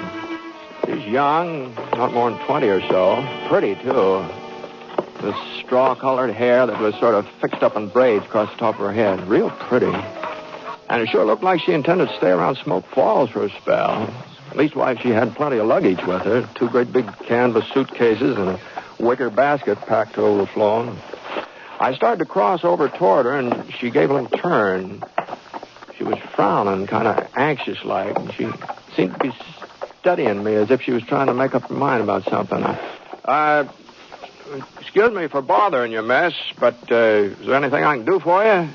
You come to meet me, mister? Oh, no. Oh, yeah, I see now. You could not be him. How's that? He's shorter feller. He sent me picture. He's different-looking man. Then you're waiting for somebody. Oh, sure. Well, maybe if you told me who it is, maybe I'd be able to find him for you. It is man I come to marry. Oh, I see. He write letter over 2 years now. He have family in same part of Sweden where I live. Be Swedish, mister. Yes. I sort of figured you might be. Then he send me money. I come to America. I think he must be a rich feller. Send me so much money. $200. Yes. Well, that's a good sum of money, all right. He tell me stay with my sister in Wisconsin till he makes some more. I stay there 6 months over, but I get tired of waiting. I still have $50 left, so I take train west. Uh-huh. Well, maybe he didn't know you were getting in today. Maybe that's why he's not here yet. Well, I write him letter from Wisconsin. My sister helped me. I'm not so good at English language. No, you're doing all right. Doing fine. He must be busy working, and that is why he's late. But he will come. I do not worry. Well, whatever you say. Go on. Mister? Yeah? You're a friend of his? Well, I don't know. You didn't tell me his name. Oh, I am a very foolish person. I not use my brains. It is a Peter. Peter? Yeah, Peter Kellgren. You have heard of him? Why, yes, I've heard of him.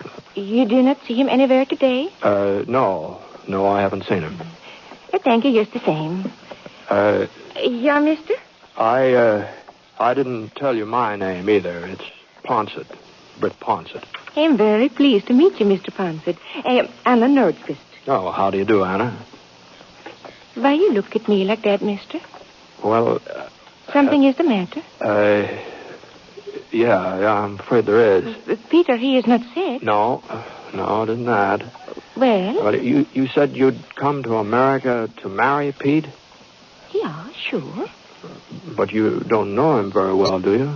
Over 2 years we write letters. Oh, yes, but I mean with You letters. think I cannot love a man I never meet? No, not necessarily. I know Peter just the same as if we meet 100 times. We tell each other everything in letters. Maybe so, but Yeah, I see what it is you think. Oh? You tell yourself I only marry Peter because he sent me so much money, because he is such a rich fellow. No, of course not. Well, I tell you the truth, mister. I marry him because I love him. I never see him, but I love him. There's no other reason. Uh-huh. Yeah, well, of course, Anna. So why don't you come over to the cafe and have a cup of coffee? Oh, it's very kind of you, but I must be here when Peter comes. Well, I'm afraid Pete isn't coming. I do not understand. No, I'm awful sorry to tell you about this, but, well, he's in jail. In jail? Yeah. You mean police arrest him? Well, it was the marshal, and it's about the same thing. What did Peter do? Oh, sure, I know. He's scared to meet me, so he has too much to drink, yeah? No, Anna, it's a lot more serious than that. Tell me, mister. Well, folks say that he killed a man last week. Peter killed a man? Yeah, it sure looks that way. No, it could not be. He is fine, good feller. Yes, well, I guess you're bound to think that, Anna, but... They make big mistake. I tell them so. They let my Peter go. Where is Jay? No, I wouldn't do Please, that. mister, where is Jay? Well, it's just around the corner there, but I don't think Thank you very much. No, here, let me give you a hand with those I things. can manage. I can carry a suitcase. Ever confirm I'm plenty strong. Now, listen, Anna, I'm afraid the marshal Goodbye, will... mister. You come to wedding, yeah? Oh, sure. Well, good luck.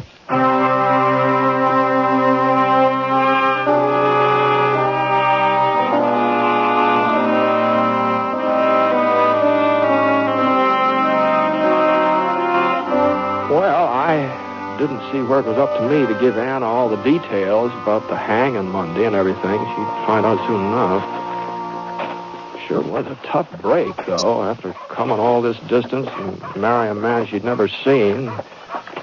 Well, I strolled around town for an hour or so, and then I headed over to George Billings' house where I'd left my things. I was planning to spend the night with George and his wife, Ellen. They offered me the use of the spare room.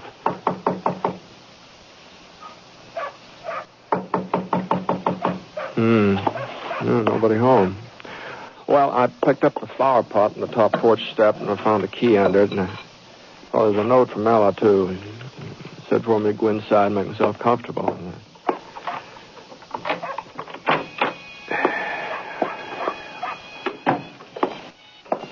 There was a copy of the Smoke Falls Weekly Gazette on the hall table. I skimmed through it for a couple of minutes. The main article was about the Quincy shooting, Pete Kilgren's trial. Oh, there that is. Oh, hello. They tell me I will find you here. I must talk to you. It's important. Yes, well, come in, Anna. Thank you very much. Won't you sit down? I would rather stand. I get too nervous if I sit. Mr. Ponsett. Yeah? What is wrong with Marshal Burke? Oh, nothing as far as I know. He says Peter must be hanged. Yeah, I know. Well, that is not possible. They would not hang a man who is not guilty. Well, Anna, maybe Pete is guilty. No, he is not. The marshal let me talk to Peter. I asked him if he does this awful thing. He tells me no. Well, now, Anna... It is no lie. I can tell a man who lies. It is the truth what Peter says. Well... He is fine feller. Better even than I hope. My sister warned me I should not expect too much. I will be disappointed. But Peter, he is good and kind and handsome. Oh, he's a nice-looking boy, all right. No doubt about that. And he did not kill any man. He could not be the one. Well, he's admitted stealing Seth Quincy's money. For me. That is why he takes it, so we can get married. It is very wrong to steal, and he must be punished for it. Well, if he was willing to steal... To steal is not to kill. And that is why they hang him, yeah? That's right, yeah. then you must keep them from it. Hmm? Yeah. I tell Peter that we meet, that you are very nice to me. He says you be a famous person with a funny name, Six-Shooter. Oh, yes. He says you will prove he is not guilty. You will talk to Marshal for him. Well, I don't see what talking to Marshal Burke would do. Please, Mr. Ponsett. I tell you something now. Before I say I come to marry Peter because I'm in love with him because of letters what he writes. Well, maybe I not speak the truth. Maybe I just want to come to America. I think I get no other chance. But now it is the truth. I meet him and I talk to him. And I am in love. I love him very much. You must believe me, Mr. Ponsett. Oh, sure, Anna. Sure, I believe you. Then you will talk to Marshal. Yeah. Well, all right. All right, I'll talk to him.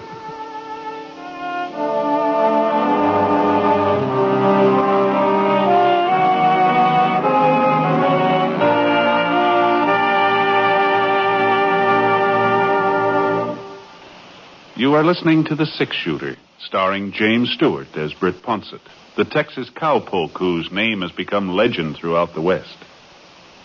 Now, Act 2 of the story Anna Norquest.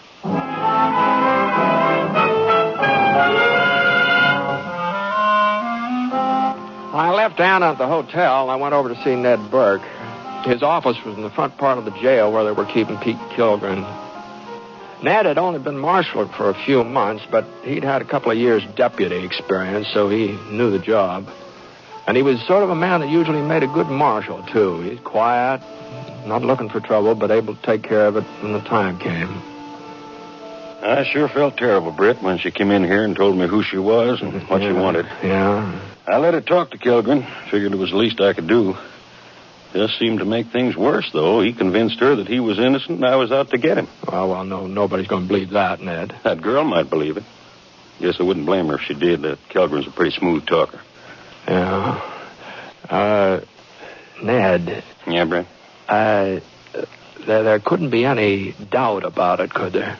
I mean, as I understand it, Pete says that Quincy was already dead when he got there. Well, sure he does. And that he took the money because, well, it was just so darn tempting. It don't stand to reason that somebody'd murder Seth and then go off without breaking into a strong box. Now, does it, Britt? No, I guess it doesn't. Besides, Sarah Henderson seen Pete riding away from Seth's house not 5 minutes after she heard a shot. Mm-hmm. What, you arrest him the same day? Well, I came into town right after I found Seth's body. Sarah had sent for me. She had a feeling something was wrong.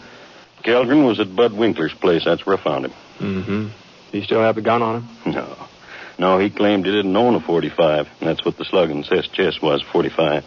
I see. Of course, Pete had plenty of time to get rid of the gun, and there are plenty of places between Seth's ranch and town where he could have ditched it. Mm-hmm. Well, that's true enough. Did anybody ever remember seeing Pete with a .45? Mm-hmm. Not that I know of. Now, wait a minute, Britt. You ain't taking Pete's side in this thing, are you? Well, I'm not taking anybody's side, Ned. I'm just curious, that's all. This was a cold-blooded killing. You go on out to Seth's place, you'll see. He was an old man, but he sure put up a darn good fight for his life. And from the looks of things, he went on fighting after he was shot. Mm-hmm. You know, I just might take you up on that invitation, Ned. Yeah, about going out to Seth's place. I'll see you later.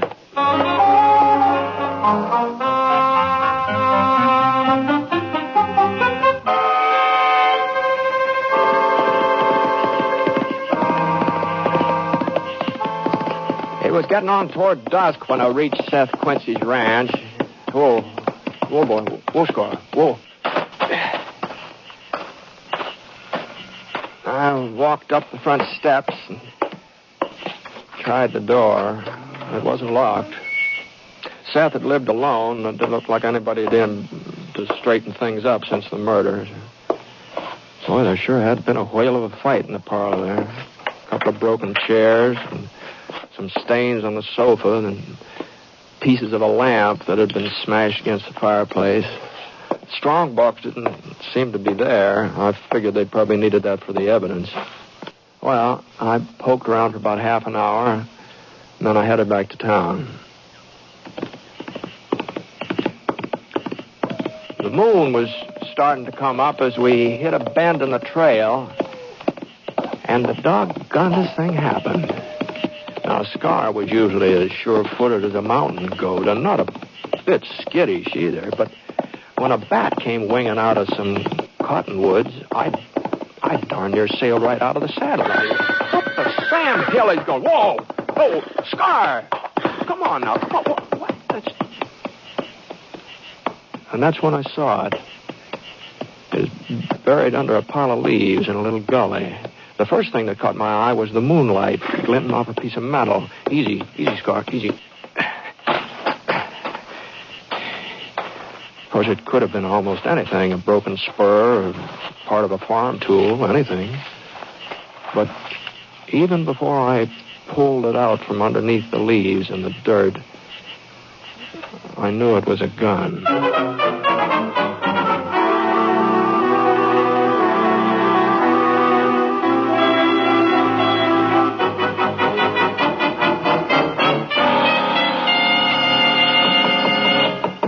Yeah, who's there? It's me, Britt Ponset. Oh, just a minute. I think you never come, Mr. Ponset. I get so worried. Well, I'm sorry it took me so long. Well, it does not matter now that you're here. You talked to Marshal Burke. Yeah, I talked to him. And you tell him Peter did not kill this man. You tell him Peter is not guilty. No, Anna, I couldn't tell him that. What are you saying? Pete is guilty. I found his gun. The gun he used to kill Seth Quincy. No. It was hidden in a gully about a mile from the farmhouse. I do not believe you. I gave it to Marshal Burke. Now, you can see it for yourself if you want to go over there. Pete's initials right on the handle. Only one bullet had been fired. It's the right gun. There's no doubt about it. No, it could not be. Now, Anna, now listen to me. The only reason I'm telling you this is, well, after Monday, there won't be anything you can do about Pete. It'll be better if you just forget him. I will not forget him. Ever. Oh, it won't be easy. I know that. But as long as you know he's guilty, as long as there isn't any doubt in your mind, well, maybe it's for the best that you found out before... Why you try to tell me lies? Anna, this is the truth. No, you say you will show me gun. You say it belongs to Peter.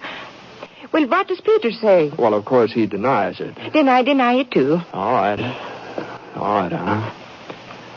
I guess there's nothing more I can do about it. You lie to me? You and Marshall? You try to make me think that the man I love is a criminal. I do not understand. In old country, they talk about America. They say it's the best country in the world. But this is lie, too. Where is justice? Where is freedom? They hang a man for what he does not do. Now, Anna, It's listen. terrible, terrible country. I wish I never come here. I wish I never leave my home. I have no friend, no husband. I'd be alone in country that I hate. No, I'm sorry. And if there's any way I can help you, if you need some money... I want no help from American. Well, good night, Anna.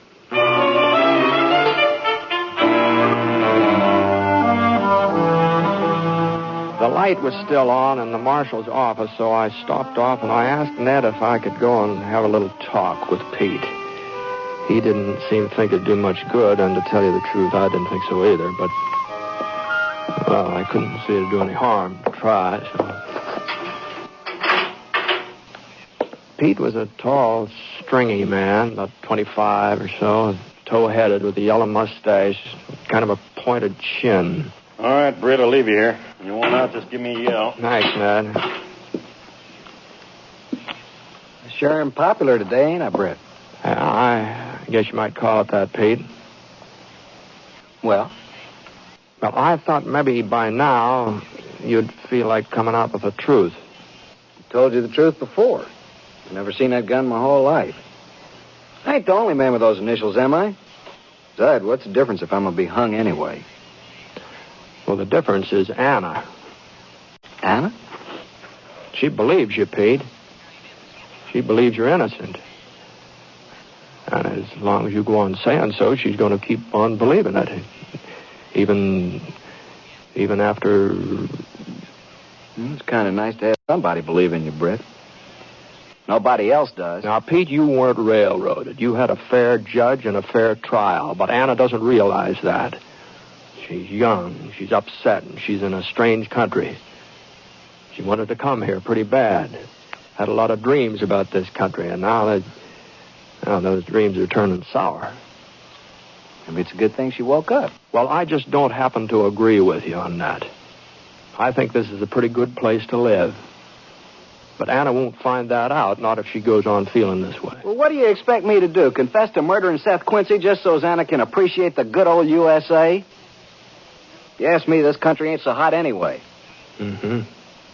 Well, there are a lot of folks who'd put up pretty good argument about that. Your own father is one of them. You're just wasting your breath. Yeah, I guess I am. Any man who'd kill Seth Quincy in cold blood the way you did. It wasn't cold blood. I didn't even... Go on, Pete. All right, but I ain't telling you this because of... Well, I don't even know why I'm telling you. I needed money for Anna so we could get married. I wanted to make a good showing like I told her in the letters I wrote her. Everybody said Seth had plenty of cash, that he wouldn't put none of it in the bank because he'd had a fight with Mr. Putnam and he kept it all in that strong box. I thought he'd gone to town. I never figured he'd come back and catch me while I was robbing him. I tried to hold him off with my gun, but he just kept coming. I had to fire. Even then, he didn't stop. Not until... Well... Pete. What do you want now? I want you to tell this to Anna. You can tell her. I'm afraid that wouldn't do any good. She's real pretty, ain't she? I never figured on her being so pretty. Sure was surprised. Yeah? I've been writing her for the last 2 years. It's Pa's idea. He knew her Ken back in Sweden. There wasn't any girl around here that... Well, leastways none I was interested in. Uh-huh. Well, Pete? I'll tell her. But it wasn't cold blood, Britt. Not the way you think. Yeah. Ned, I'm all done here.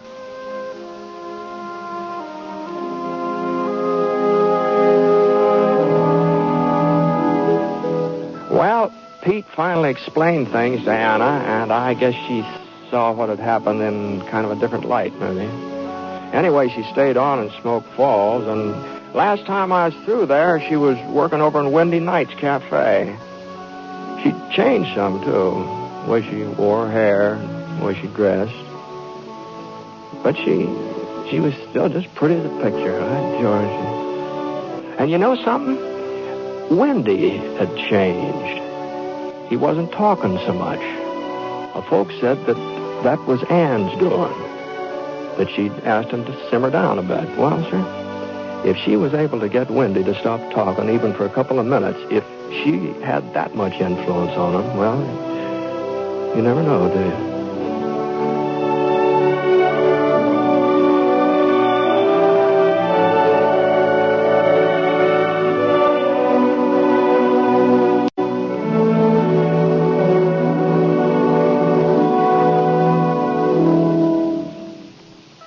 The Six Shooter is a transcribed NBC radio network production in association with Review Productions. It is written by Frank Burt and is based on a character created by him.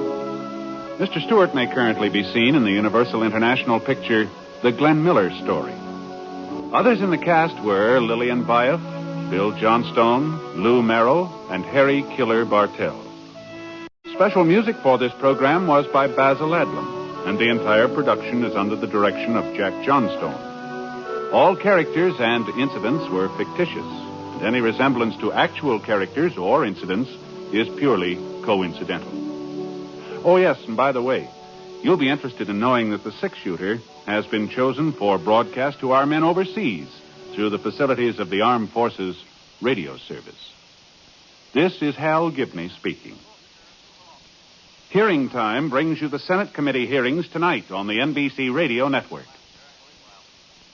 May 6, 1954, 70 years ago, the six-shooter here on Classic Radio Theater with Wyatt Cox. Tomorrow, Crime with Dick Calmer as Boston Blackie. Our day of salute will be May 7th, 1946. We'll be going back a ways for that. Also, an episode of The New Adventures of Sherlock Holmes, Basil Rathbone, Nigel Bruce, an episode of Gangbusters, and another episode in the continuing series of Superman stories. Right now, though, we will take you back to 1948 for an episode of Straight Arrow.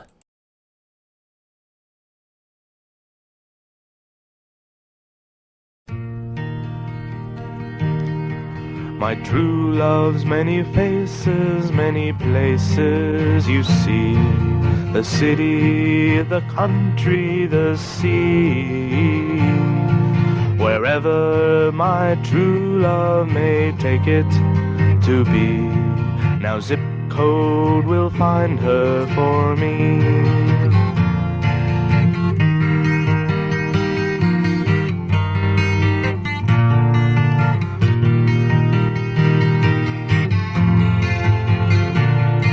Wherever my true love may take it to be. Now zip code will find her for me. Oh, zip code, please find her for me.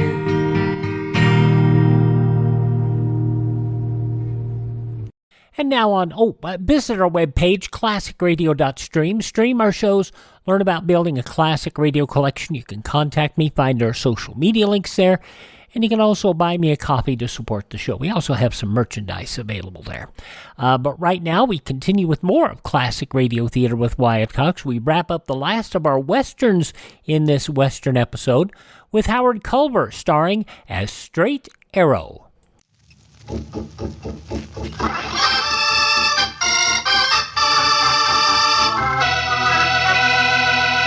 Keen eyes fixed on a flying target. A gleaming arrow set against a rawhide string. A strong bow bent almost to the breaking point. And then... Straight arrow!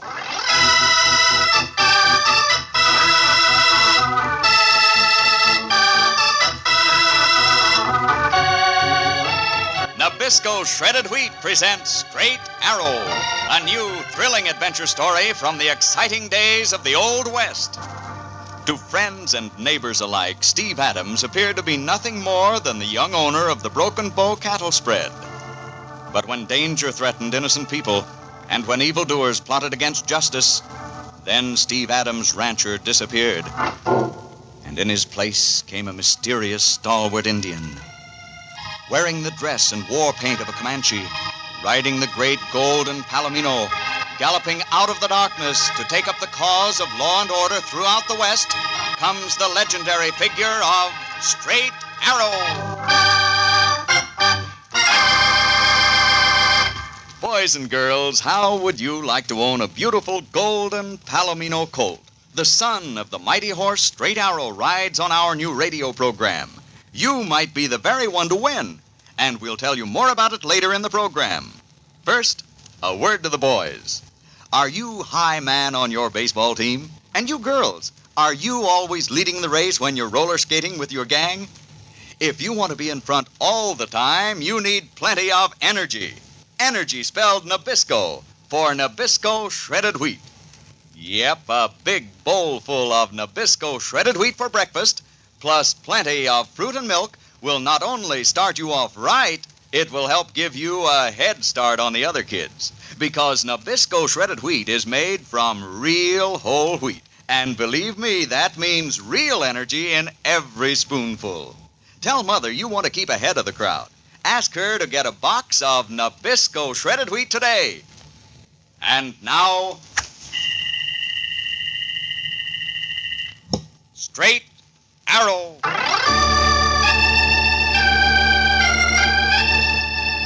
The route of the Sawbuck stage line between Flint Rock and Calvados runs along the flat prairie and then through a steep cut in the Sangre Cristos Mountains. The mountain road begins only a dozen miles from the ranch house of the Broken Bow cattle spread. It's a hot afternoon, and Steve Adams, owner of the Broken Bow, and his friend Packy are out hunting strays. As they come around a jutting shoulder of rock, Steve Adams calls a halt, his keen, dark Indian eyes under the brim of his Stetson sweeping over the buffalo grass and the foothills of the Sangre Cristos. Oh, son. No sign of those strays around here, Packy. Reckon they must have drifted some other direction. Can't see hide nor hair of them. You can't, eh?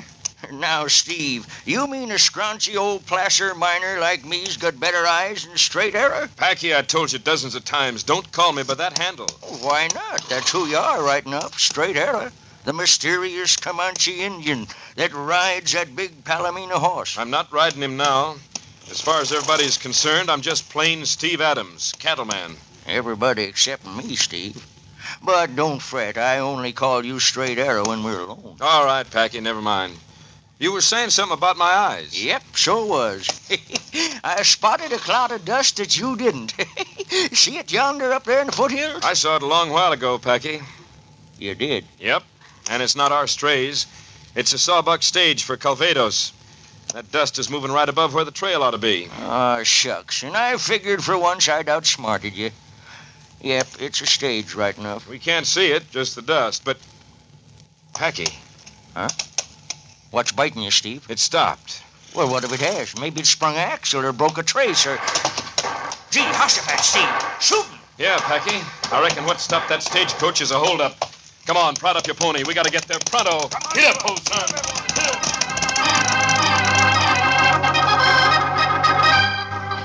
Led by Steve Adams, the men swung their mounts up the rocky trail that coiled like a snake between the rising cliffs of stone. Above the sound of hoofs, they could hear the rattle of gunfire as they urged their horses onward. Then the shooting died down. They burst out into a clearing on top of a rise and saw the stagecoach. One man lay unconscious, sprawled across the boot. Another man, the driver, was kneeling on the blanket seat, firing across the top of the coach. Whoa there. Driver, which way'd they go? Yonder, mister, down over the falls. But he's gone, no sense wasting his time. We'll have a look, see? Get up there. Whoa there. Whoa. Hey, gents, wait up. No sign of him, huh? That's what I figured. You're the driver? Yeah, my name's Murdoch. Been driving stage for the Sawbuck for 3 years. Anybody hurt? I noticed that other gent wasn't doing much stirring around. Lacey? Oh, he's all right. Got clipped by a ricochet. He's coming around. What about your passengers? Not hauling any passengers this trip. All we was carrying was some Wells Fargo securities. That's what that ornery sidewinder was after. Blast his hide. Drew down on us before we could make a move. Then he ambles up calm as you please and gets the securities. Knew right where they was. He knew where they were, huh? Yep. And there was something mighty familiar about that hombre. I could swear I'd seen him before. He was masked? Sure. Stetson pulled down and wore a handkerchief. But even so... Here, just a minute. Huh? What's that? What? Right at your feet. Well, I'll be dogged. Steve, it's a knife. A Bowie knife. Yeah, Packy. Lying right here on the trail. Hasn't been here long. It's clean and shiny. Wait a minute. There's a name on the handle. Murdoch! What happened? Did the polecat get away with his stuff? He did, Lacey. But maybe he won't get far. This gent just found his Bowie knife. Mister, what's the name on that knife? It's Randy Culver. Randy Culver? Murdoch, Yeah, Lacey. That sure ties in. I knew I'd seen him before. Ornery little polecat. So he'd rob his own outfit, would now, he? Just a minute, Murdoch. Back trail there. I don't savvy. This, Randy Culver works for the Sawbuck stage? He does, mister. In the Calvados office. And you think it was him? Mister, we're plumb positive. Yeah, it all figures out, stranger. Young Culver knew we was carrying them securities, and he can use them. His mother's sick, needs cash for a trip back east to get operated on. Yeah, but I never calculated that little squirt would try to get it this way. Well, one thing sure, we'll pick him up easy. You will? How? I'll bet gold dust to a cactus plant. Culver headed straight back to Calvados, just as innocent as you please. Mister, give me that knife. Lacey and me are driving on to Calvados. Packy, let's amble along with him. I'm kind of curious to see this Randy Culver gent.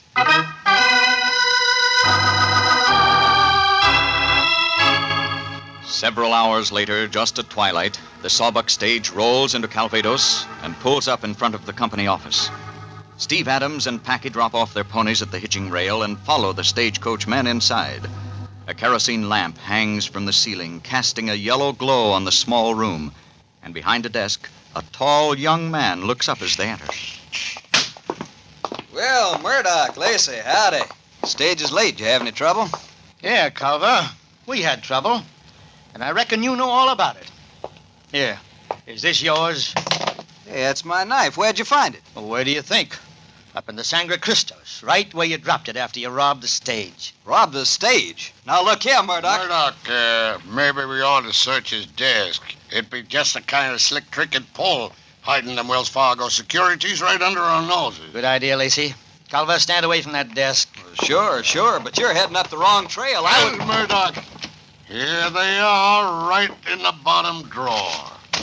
Well, Culver. Well, I don't know how they got there. Lacey, go call the sheriff. No, you can't. My mom's sick. You can't. Call the sheriff, Lacey. Don't move, Lacey. Don't nobody move. Here, Culver, put down that gun. You keep out of this, stranger. None of your affair. Put your hands up, all of you. You're not leaving, Culver. Keep your hands off your guns, Murdoch. I'm warning you. Try and stop me. If it's Gunsmoke you want, then you... Steve! Steve, look out! He's gone! Come on, Eddie! Wait! He smashed the lamp. The place is on fire. Never mind him. We'll catch up with him later. Put the fire out of the whole dang office will burn to ashes. It took a few minutes for the four men to subdue the flames started by the broken kerosene lamp. By the time they got outside, a crowd had gathered, and there was no sign of Randy Culver. Randy! Where's my son, Randy? Excuse me, ma'am. You're Mrs. Culver, Randy's mother? Yes. Where is he? What's happened? Ma'am, I'm afraid your son is in a heap of trouble. Trouble? Randy? Oh, no. Oh, yes, Mrs. Culver. Me and Lacey here can attest to that. Your son tried to rob the stagecoach. Not Randy, no. Where is he? He got on a horse and skedaddled while we was putting out the fire. Mrs. Culver, your son's an outlaw, that's what. Oh, please. Randy'd never do a thing like that. He'd never... Murdoch, that's enough. Ma'am, you're not well. Packy, lend a hand. We got to get Mrs. Culver back to her home. Oh, I sure think, Steve. Now, ma'am, don't you fret now. Everything will be all right.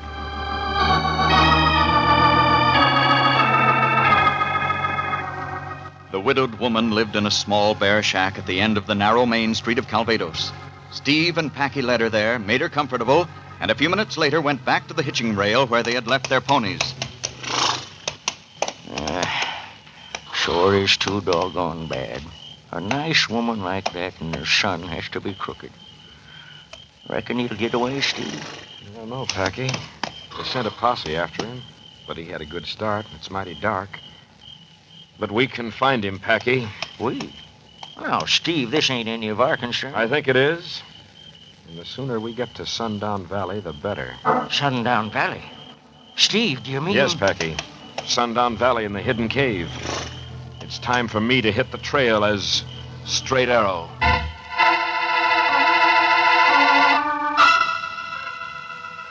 A short distance from the Broken Bow cattle spread lay Sundown Valley, and in it, a weather-beaten mine shack which stood at the entrance to an apparently deserted mine shaft. But the mine shaft is not deserted. Within, through a secret entrance known only to Steve Adams and Packy, lies a vast subterranean cave. The walls of the cave glitter with crystals of gold. From some unknown source comes light that spreads a shimmering gleam everywhere. And as the two men enter, a great golden palomino tosses its head and whinnies eagerly. Steady, big horse. A Comanche bow and Comanche arrows hang on the wall. There's Comanche war paint and Comanche garb. Quickly, Steve Adams changes, and in a moment... Steady, great stallion. Steady. Stand ready. This is your master who speaks. This is Straight Arrow.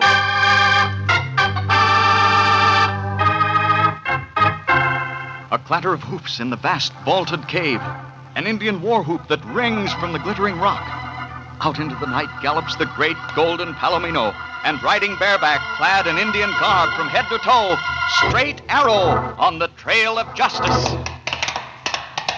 Faster, great speed, to Calvados,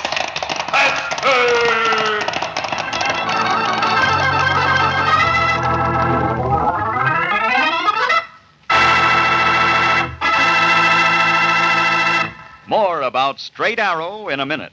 And remember, in just a few minutes, we're going to tell you more about how you can win a beautiful Palomino colt, son of the famous stallion ridden by Straight Arrow. Right now, let's try our hand at a little arithmetic. The way I figure it, there are 14 hours between your evening meal and next morning's breakfast, right? And that means you need to eat more for breakfast. That's why Nabisco shredded wheat is tops to start off the day. Pure whole wheat with nothing added, Nabisco shredded wheat gives you plenty of stick-to-the-ribs energy. Set you up fine for that baseball game at recess. And say, tell Mom that she won't have any trouble getting you or the rest of the family down to breakfast once she calls out that Nabisco shredded wheat and sliced bananas are on the table. Yep, those crunchy Nabisco shredded wheat biscuits, swell with milk and sugar, are extra fine topped with a layer of fruit. A one-dish breakfast, I'd call it. And one way of having everybody saying good morning and meaning it. When you say shredded wheat, be sure it's Nabisco shredded wheat, the real, the original shredded wheat. Look for the picture of Niagara Falls on the package. Look for Nabisco shredded wheat at your grocer's tomorrow.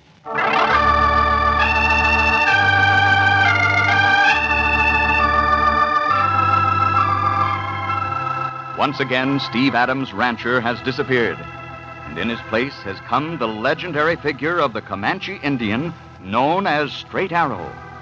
Now, in war paint and Indian garb, a Comanche bow slung over one shoulder and over the other a quiver of arrows, Straight Arrow travels through the night with his friend Packy beside him, until, in the moonlight, they see in the distance the sleeping town of Calvados.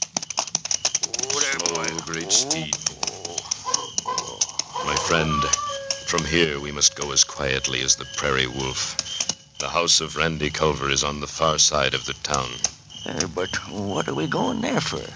We was there early this evening. As Steve Adams, Packy. Now it shall be Straight Arrow who will speak to Randy Culver. But he ain't there. He will be there. Come, my friend.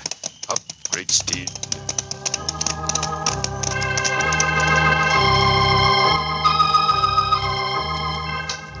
Circling the town, Straight Arrow and Packy rein up in the draw not far from the Culver home.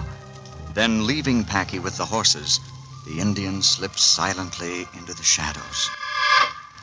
A few moments later, he moves quietly toward the door of the house. Inside, Mrs. Culver is talking to her son, the fugitive, Randy Culver. Randy? Yes, Mom? I know you're near frantic for cash to send me east so as I can be operated on. But, Randy, son, did you do it? No, Ma, I swear I didn't. I don't savvy how my knife got up there on the trail. I lost it 2 days ago. And as for how those securities got in my desk, well, I don't savvy that either. But I didn't do it. What in thunder? An arrow. A Comanche arrow. Do not be alarmed, my friend. That arrow is mine. Injun, who are you? What do you want? I opened your door quietly as you spoke. I am your friend. Men call me Straight Arrow. Straight Arrow? Injun, I've heard of you. You help out those in trouble. I beg of you, help my son. He didn't do this. He's innocent. Straight Arrow knows. When there is a crooked trail, Straight Arrow knows. But, Culver, you cannot stay here. Already 3 men approach. I saw them from the darkness. 3 men? Mom, it must be the sheriff. Listen well. You will go up into the Sangre Cristo Mountains. Yes, into the mountains. You will stay there until I come for you. But how will you find him? I shall find him. But he must trust me. Already there is a reward posted for his capture. The sooner he... So, the call of the wolf, that is our signal. The men who would capture you are very near. Go, Culver. But what about you, Straight Arrow? They shall not capture me. Go. Go at once.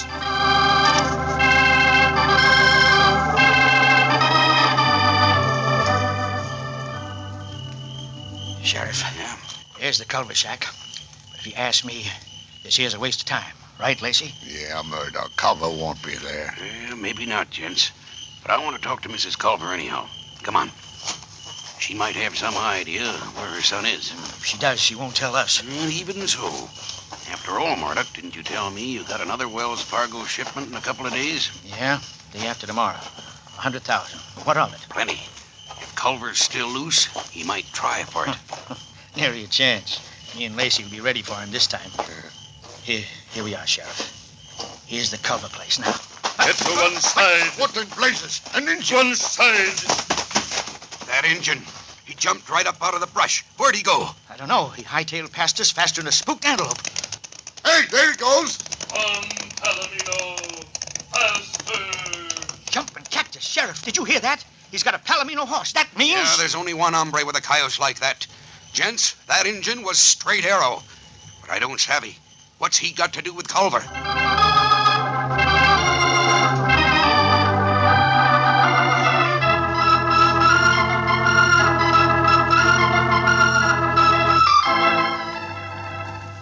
The next day, just at twilight, Straight Arrow located Randy Culver in the Sangre Cristos Mountains. They made camp and stayed there overnight. And in Calvados on the following morning, a short while after Murdoch and Lacey drove out of town in the stagecoach, Packy sauntered into the office of Sheriff Ferguson. Morning, Sheriff. You call me, Packy? Oh, yeah, howdy. What can I do for you? You still got a reward out for the capture of Randy Culver? Yeah, mister. 500 cash. What about it? Oh, nothing. Excepting yesterday when I was on my way back to Broken Bow Cattle Spread. That's Steve Adams' ranch. Never mind Steve Adams. What about Culver? Sheriff, he's up in the Sangre Cristos. What? Mister, are you sure? Sartin sure. I cut his trail yesterday. Caught a glimpse of him. And that ain't all, Sheriff. There was an Injun with him. Looked like a Comanche from the war paint, riding a giant Palomino. Straight Arrow. Huh? Straight Arrow, that's who that is. The two of them, huh? Most likely in cahoots, and...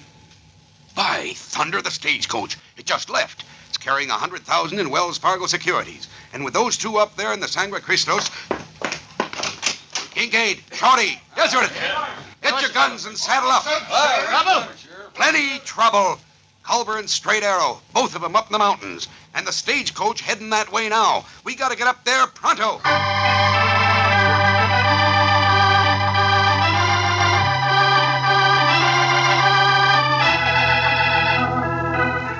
A few hours later, as the sun climbed over the Sangre Cristos, Murdoch and Lacey drove the stagecoach up the first slope of the mountain trail. In the distance, still well behind them, came the sheriff's posse and Packy. And in the mountains themselves, on a high crag from which they could see the stagecoach as well as the distant posse, two men sat their horses. One of them was Randy Culver. The other, Straight Arrow. Straight Arrow, there's the stagecoach. And yonder comes a posse. But I don't savvy what you're up to. In a moment, Culver, all shall be clear. That stagecoach carries 100,000 in Wells Fargo paper. Much more than the 10,000 you were accused of trying to steal. Hey, the stage. It stopped. Yes, my friend. And now it is time for us to go. Quickly down the mountain. We must show ourselves to the posse. The posse? You mean let them see us? Yes, they must see us. Because then they shall come after us. We must make certain they come after us. Up, great stallion.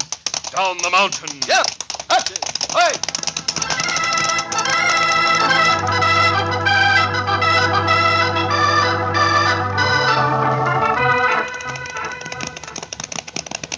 Well, mister, here's the Sangre Cristos, and nary a sign of Culver or that Injun. Only thing we've seen is the dust from that stagecoach. You certain of your facts? Dead certain, Sheriff. Culver and Straight Arrow are up ahead there somewhere. I hope you're right. I tell you, if we don't locate them soon... What in thunder? Hey, Sheriff, up ahead, look. It's the Injun, and Culver's with them. It's them, both of them. After them. Spur up your ponies. No shooting. They're still out of range. Hold your fire and ride. Get up there.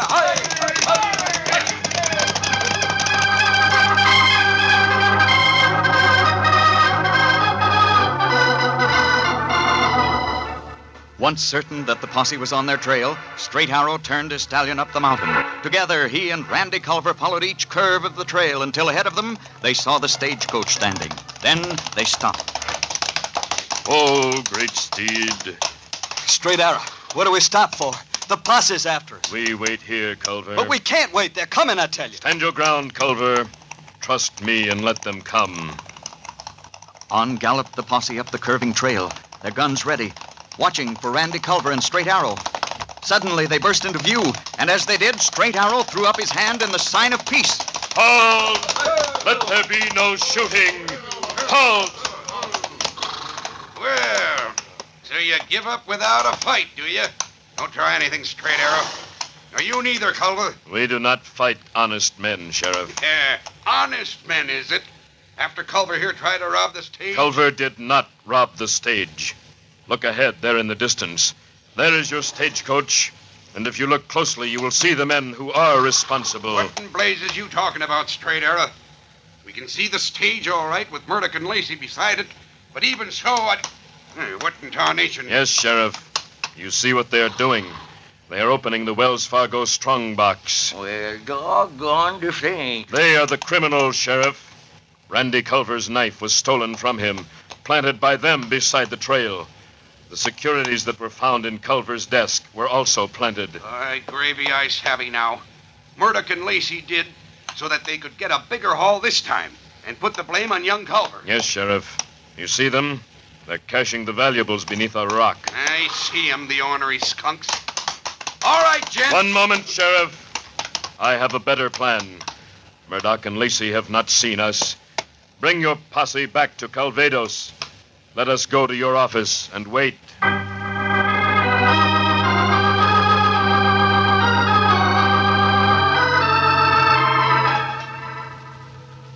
Straight Arrow, here comes Murdoch and Lacey now. Heading right here for my office. Quick, you and Randy Culver get out of sight. We shall, Sheriff. Come, Randy, behind this door. Now, Packy, the rest of you gents, just sit easy like nothing was going on at all. You bet. That's what we'll do. Sheriff Ferguson, stagecoach has been robbed. Well, howdy, Murdoch. What are you and Lacey doing back here in Calvados? Left only this morning. Didn't you hear me, Sheriff? We've been held up again. Yeah, up in the St. Christus. They got the 100,000 in Wells Fargo paper. Well, I'll be doggone. You don't say. Who did it, Murdoch? Who do you think?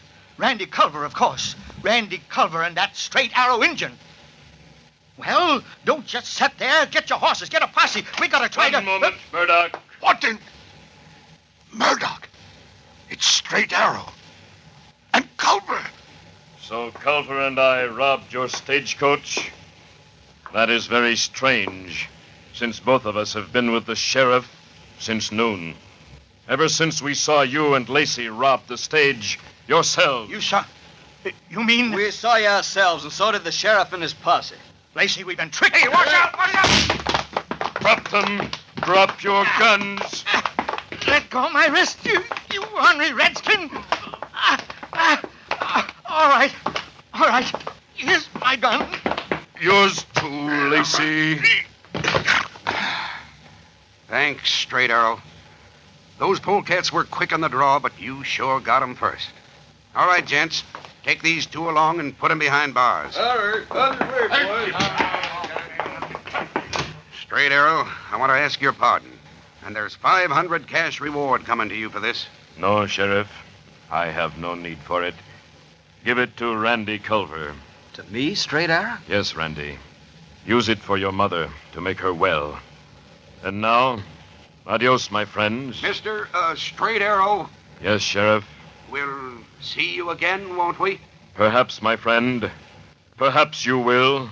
But only when danger threatens. When there is injustice. Then you may look for Straight Arrow.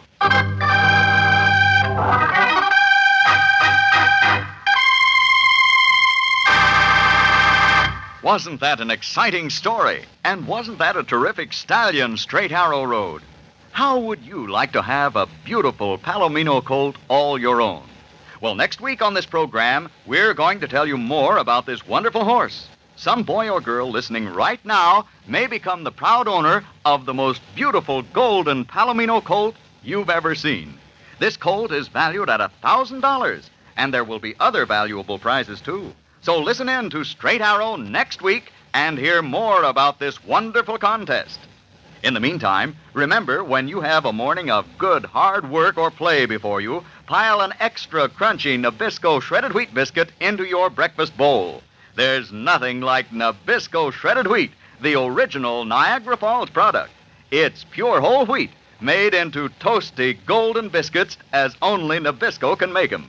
Look for the picture of Niagara Falls on the package and make sure you get Nabisco. Nabisco. Nabisco shredded wheat. Hey, Steve, we're heading for the Cimarron. What's up? Rustlers, Packy. We're out after a gang of thieving cattle rustlers.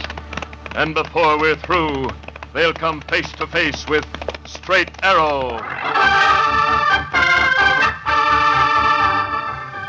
Next week, another exciting adventure of the Old West, brought to you by the makers of Nabisco shredded wheat. Listen, same time, same station. Ride the trail with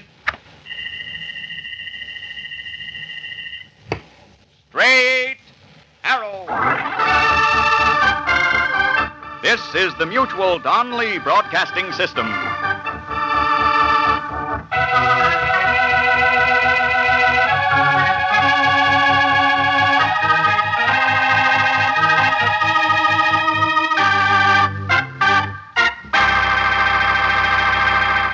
And from 76 years ago, May 6, 1948, Straight Arrow here on Classic Radio Theater with Wyatt Cox.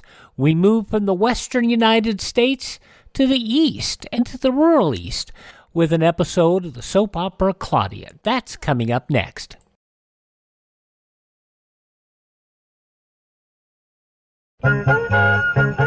Zip code. During this holiday season, the post office would like you to help them get your mail through faster. Zip code. Zip code. Put the zip on every letter. Zip code. Zip code. Your mail will get there better. It will move without delay. It's the perfect way to get the mail to where it's going. Zip code. Zip code. Zip up this holiday season. It's the easy way. Shop early, mail early. Use zip code today. Zip code is the sure way to get the mail going quickly, dependably, and safely to its destination. Zip code moves the mail. Shop early. Beat the crowds. Get your shopping done early. Mail early. Avoid the last-minute rush. Mail early. Use zip code today. Zip code. Make a mailman happy. Tomorrow on Classic Radio Theater, Crime with Boston Blackie, Inner Sanctum Mysteries, Sherlock Holmes, Gangbusters, and Superman. But right now, the soap opera Claudia. This episode broadcast on this date 76 years ago, May 6th, 1948. Your Coca-Cola bottler presents Claudia, based on the famous play and novels by Rose Franken. Brought to you transcribed Monday through Friday by your friendly neighbor who bottles Coca-Cola. Relax, and while you're listening, refresh yourself. Have a Coke. And now, Claudia. Dum dum da da dum. La la la la la la la. Here I come with a big stack of dinner dishes, Claudia. Can't be, David. They're all in the sink, Yeah. practically. Now where'll I put them? Oh, we'll just put them on the kitchen table, please, till I finish washing these. And don't break any, do you hear? Break them? Have I ever broken a dish in my You life? certainly have. Don't hand me As that. Madam wishes, I will put them here. Now, do you think the kitchen table can withstand the load, The Madame? load. 2 cups, 2 saucers, I'll 2 little spoons. do my best to make it work, Madame. The other ladies who employed me were quite satisfied, I trust. Oh, poor fool. Poor fool. Say, listen, David, all joking aside, why? When we've been getting along without a maid all this time, why does it seem so much worse now? Because now that we know we can't have one, now's the time we really want one. Oh. That, Claudia, that, my dear girl, is psychology. Oh, that's what that is. That's what that is. I see. Maybe if we'd used a little psychology on Emma when She came up here to look at the place. Don't Why, we mention wouldn't her have... name. Anyway, it wouldn't have done a bit of good. How do you know? You know, since she turned us down, the employment agency won't even send us any more candidates from New York. Why, the audacity of the employment agency. They have crossed us off their list. They didn't cross us off their list. They crossed off the animals. Oh, poor Shakespeare. You see, you've hurt his feelings. He frightens Definitely maids. antisocial, aren't you, Captain? A veritable public enemy. I have no sympathy for people who are afraid of pets, especially pets like cats and dogs. People can't always help it. Mm. Sometimes it's a disease. Oh, I don't believe it. People like that are just abnormal. I see. So, in the future, we won't allow any maids afraid of cats and dogs to be our maid, That's all right? just it. And by not doing so, we've saved ourselves a whole week's wages. A whole week? Aren't we smart? That makes us rich. Yes. Have any ideas of what we'll do with all that money? Well, let's see. Can we buy another Great Dane with it? Fine. That's it. That'll make it that much cozier to get another maid. Exactly. That's the way I figured it out. Mm-hmm. Say, you know, I don't even know where to look for one. There isn't any employment agency up here. Well, you could look under some baskets and boxes. Oh, yes, they're under the sink. Too bad Down the they cellar. don't handle maids at the grocery store, you know. Oh, well. Maybe something will turn up. Something will turn up. I think something just turned up then. What was that? Oh, nothing. Just the pipes, darling. Don't get nervous. Pipes. I never noticed them doing that before. Neither did I. What's all the fuss? Fuss? I'm not fussing. Pipe sounds as if they're running away. Like they've gone. I don't like it. They've just broken into a trot. Hey, look over there. Is the water still running? Oh, it's coming out in spurts. This is all very ominous. Oh, it's nothing, David. They just like to make a little noise. They like to. Mm-hmm. Pipes do it all the time. That's the way they have fun. I see. Yeah. The pipe I smoke doesn't do it. They do it all the time when something isn't going right, if you take my word for it. It'll probably stop in a minute. What could possibly be wrong? How would I know what's wrong? I'm an architect, not a plumber. A little noise, David. It doesn't mean anything, probably. It even used to happen in New York. Well, I think I'd better go down in the cellar and investigate this mystery. If you are an architect and not a plumber, I don't see what good your investigating is going to do. Darling, even an architect can see if the cellar is flooded. The cellar could be flooded? Mm-hmm. Well, David, why didn't you say so? What are you just standing there I didn't say for? it is flooded. I merely suggested that David, it might this be. is serious. Our clean wash is down there. Well, it doesn't cost us a cent to open the cellar door and look. Hurry up. The wash will get wet. You going to turn on the light? Oh, wait a minute. Quiet a minute. What do you hear? I was just listening to hear if the pump's still going. Well, is it? Well, be still. No. Can't hear it. Good or bad, you can't hear it. Medium. Well, turn on the light and see if it's flooded. How about it? What do you see? No. No, what? It isn't flooded. Well, what is it? I don't know. Do you see anything? Flooded. How's my wash? Your wash? Wait a minute, I'll look. Is it dry? No, the wash isn't flooded either. Oh, good. Well, listen, darling, be careful. Don't... Oh, dear. Well, it can't be anything serious if the wash isn't wet and if the floor isn't It can't flooded. be serious, sir. It wouldn't be fair anyway, on top of not being able to get a maid. This house wouldn't do something like that to us. Would it? Are you kidding? Certainly not kidding. See, listen. Yeah. Well, that wasn't nearly as bad as it was before. I think it's going away. I thought it sounded worse. David, Now what? the water has stopped altogether. Are you sure it's turned on? Well, that settles it. Where are you going? To telephone the plumber. Wait for me.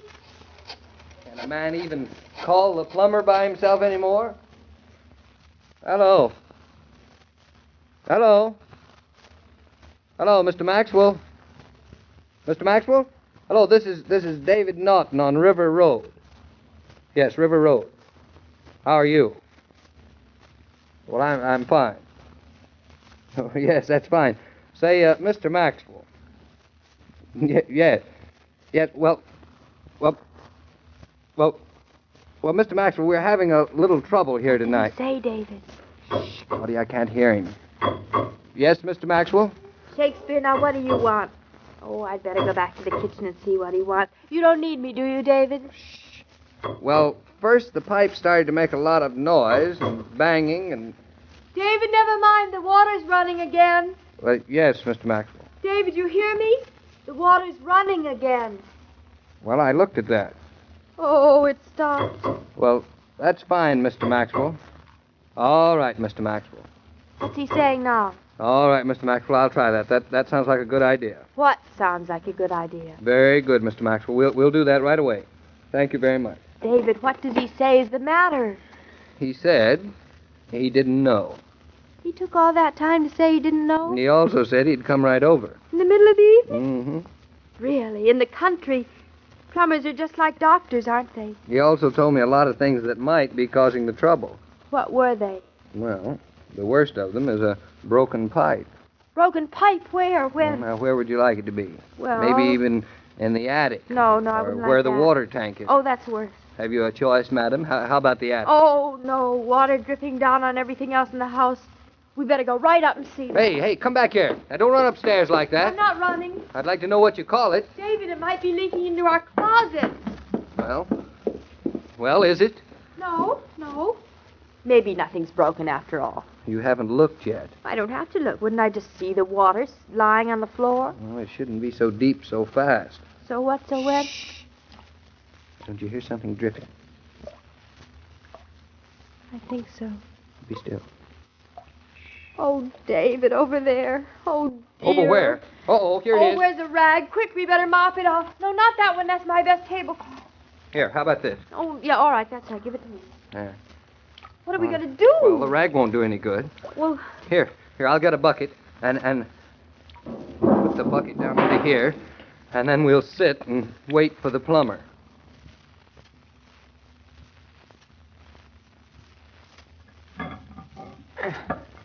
No? Nope. Nope. Trouble at the elbow. Nope. Try it again. And it's all fixed, Mr. Maxwell? All fixed, Miss Norton. Not a thing to it. Just the neatest little hole you ever did see. All that noise for one little hole? Whenever you hear those old pipes banging, you can be pretty sure something's the way it oughtn't to be. Maybe serious. Well, we're very grateful you came over this late, Mr. Mack. Grateful ain't the word for it, Mr. Norton. You folks are lucky. I was just leaving the house when you called. Oh, weren't we lucky? Why, it would have gone right through the floor if you hadn't got here right away. 'Twould have taken me 4 days to get here if you hadn't caught me. 4 days? Uh-huh. I'm leaving on a fishing trip upstate. Leaving right from your door. Must be pretty good fishing upstate, isn't it, Mr. Maxwell? Sure is. My husband's partner's coming up tomorrow. They're going fishing here. That's right. Is that a fact? Yeah. Have to go together sometime, Mr. Norton. Love to. Well, I guess you won't have no more trouble for a while, and I'll be saying good night. Well, good night, and many thanks. Good night. Good night, Mr. Maxwell. Good night, Miss Norton. Well, good night. Good night. Good night. Good night. Well, maybe this is a little bit nosy of me. Oh, no, it isn't. What is it? I was just wondering if you do all your own housework, Miss Norton. Yes, I do. I didn't see anybody else around, so I kind of thought you did. Well, she does, I'm afraid. I don't mean to be intruding any, but I thought maybe you could use some help. My sister-in-law, my brother's dead 2 years, is a right good cook, and she sure is handy around the house. She's looking around. You mean your sister-in-law would consider working for us? I didn't mean to be intruding exactly, but if you could use somebody, not this week yet, but beginning the week after. She's a mighty fine cook, and how she does the wash. Looks like mountain snow, my brother used to say. You mean she does the laundry, too? I can't read a mind on Miss Norton, so I ain't exactly sure she'd work for you, but I'd say it's a pretty good bet she would. Well, it's almost worth having leaky pipes to hear you say that, Mr. Max. Well, sir, I didn't mean to be intruding none. Oh, you haven't been. Glad to help. Tell you what, when I get back from my fishing, I'll call you folks up and bring my sister-in-law around. Fine. Her name's Gert. Well, night, folks. Mr. Maxwell, you've been marvelous. Hasn't he, David? He fixed up all of our domestic problems in one visit. Pipes ought to be fine now. Everything's working just right, so I can go fishing with an easy conscience. Oh, I'm sure you'll catch lots more fish that way. Hope so. Good night. Good night. David, isn't it wonderful? We're a couple of pretty lucky people. I hope you appreciate it. I do appreciate it. When other people's pipes burst, that means trouble. When ours burst, it's a bonanza. Is that the word I meant? It'll do. Come on, darling, let's start washing the dishes. I knew Gertrude won't be here for a week. David, did you hear something? Me? No, I didn't hear anything. Oh. But I think I'll just start to hum a little if you don't mind. When pipes bang, it may mean real trouble. Isn't that what Mr. Maxwell said before leaving for 4 days? Oh, I still can't hear a thing, darling. You're right. I can't hear anything either. Dum dum dum dum. La la la la la la la la la la la. Shopping and marketing may irritate you, but they have to be done regularly. Next time you're looking for a blue suit and they have nothing but brown, next time you have to wait in line at the grocer's, tell you what to do. Pause and refresh at the familiar red cooler. Coca-Cola coolers can be found in so many places nowadays, and you'll find it's far pleasanter to shop refresh. Oh, Mr. King, if ever you need a plumber, let me know. How about it, eh? Mr. Maxwell, seems to me you're a better maid-getter than you are a plumber. Well, if you ever need a maid, let me know. How about it, eh? Oh, that I will. Fine. So long. Oh, wait a minute. You're in quite a hurry there, aren't you? Certainly am. I'm off on a fishing trip. Oh, so you said. You know, Mr. Norton's going trout fishing tomorrow. I sure do wish him a good catch. There's nothing like a day in a trout stream. So David will find out tomorrow. Well, I won't keep you. Goodbye, Mr. Maxwell. So long, fella. As I was about to say, every day, Monday through Friday, Claudia comes to you transcribed with the best wishes of your friendly neighbor who bottles Coca-Cola. So listen again tomorrow at the same time. And now this is Joe King saying au revoir. And remember, whoever you are, whatever you do, wherever you may be, when you think of refreshment, think of Coca-Cola. For Coca-Cola makes any pause the pause that refreshes. And ice-cold Coca-Cola is everywhere. This broadcast of Claudia was supervised and directed by William Brown Maloney. 76 years ago, May 6, 1948, Claudia here on Classic Radio Theater with Wyatt Cox. To our many friends who listen to us in California and Ohio and Texas and Illinois and Florida and Oregon and New York and Missouri and Michigan and Pennsylvania and Massachusetts. Those are our biggest listenership states. And if you're out there, thank you for listening to us here on Classic Radio Theater with Wyatt Cox. Visit our webpage, classicradio.stream. Tomorrow, Crime with Boston Blackie, Inner Sanctum Mysteries, The New Adventures of Sherlock Holmes, Gangbusters, and Superman. Thanks for being with us, and we will see you on Tuesday. Have a great Monday. Classic Radio Theater, I'm Wyatt Cox.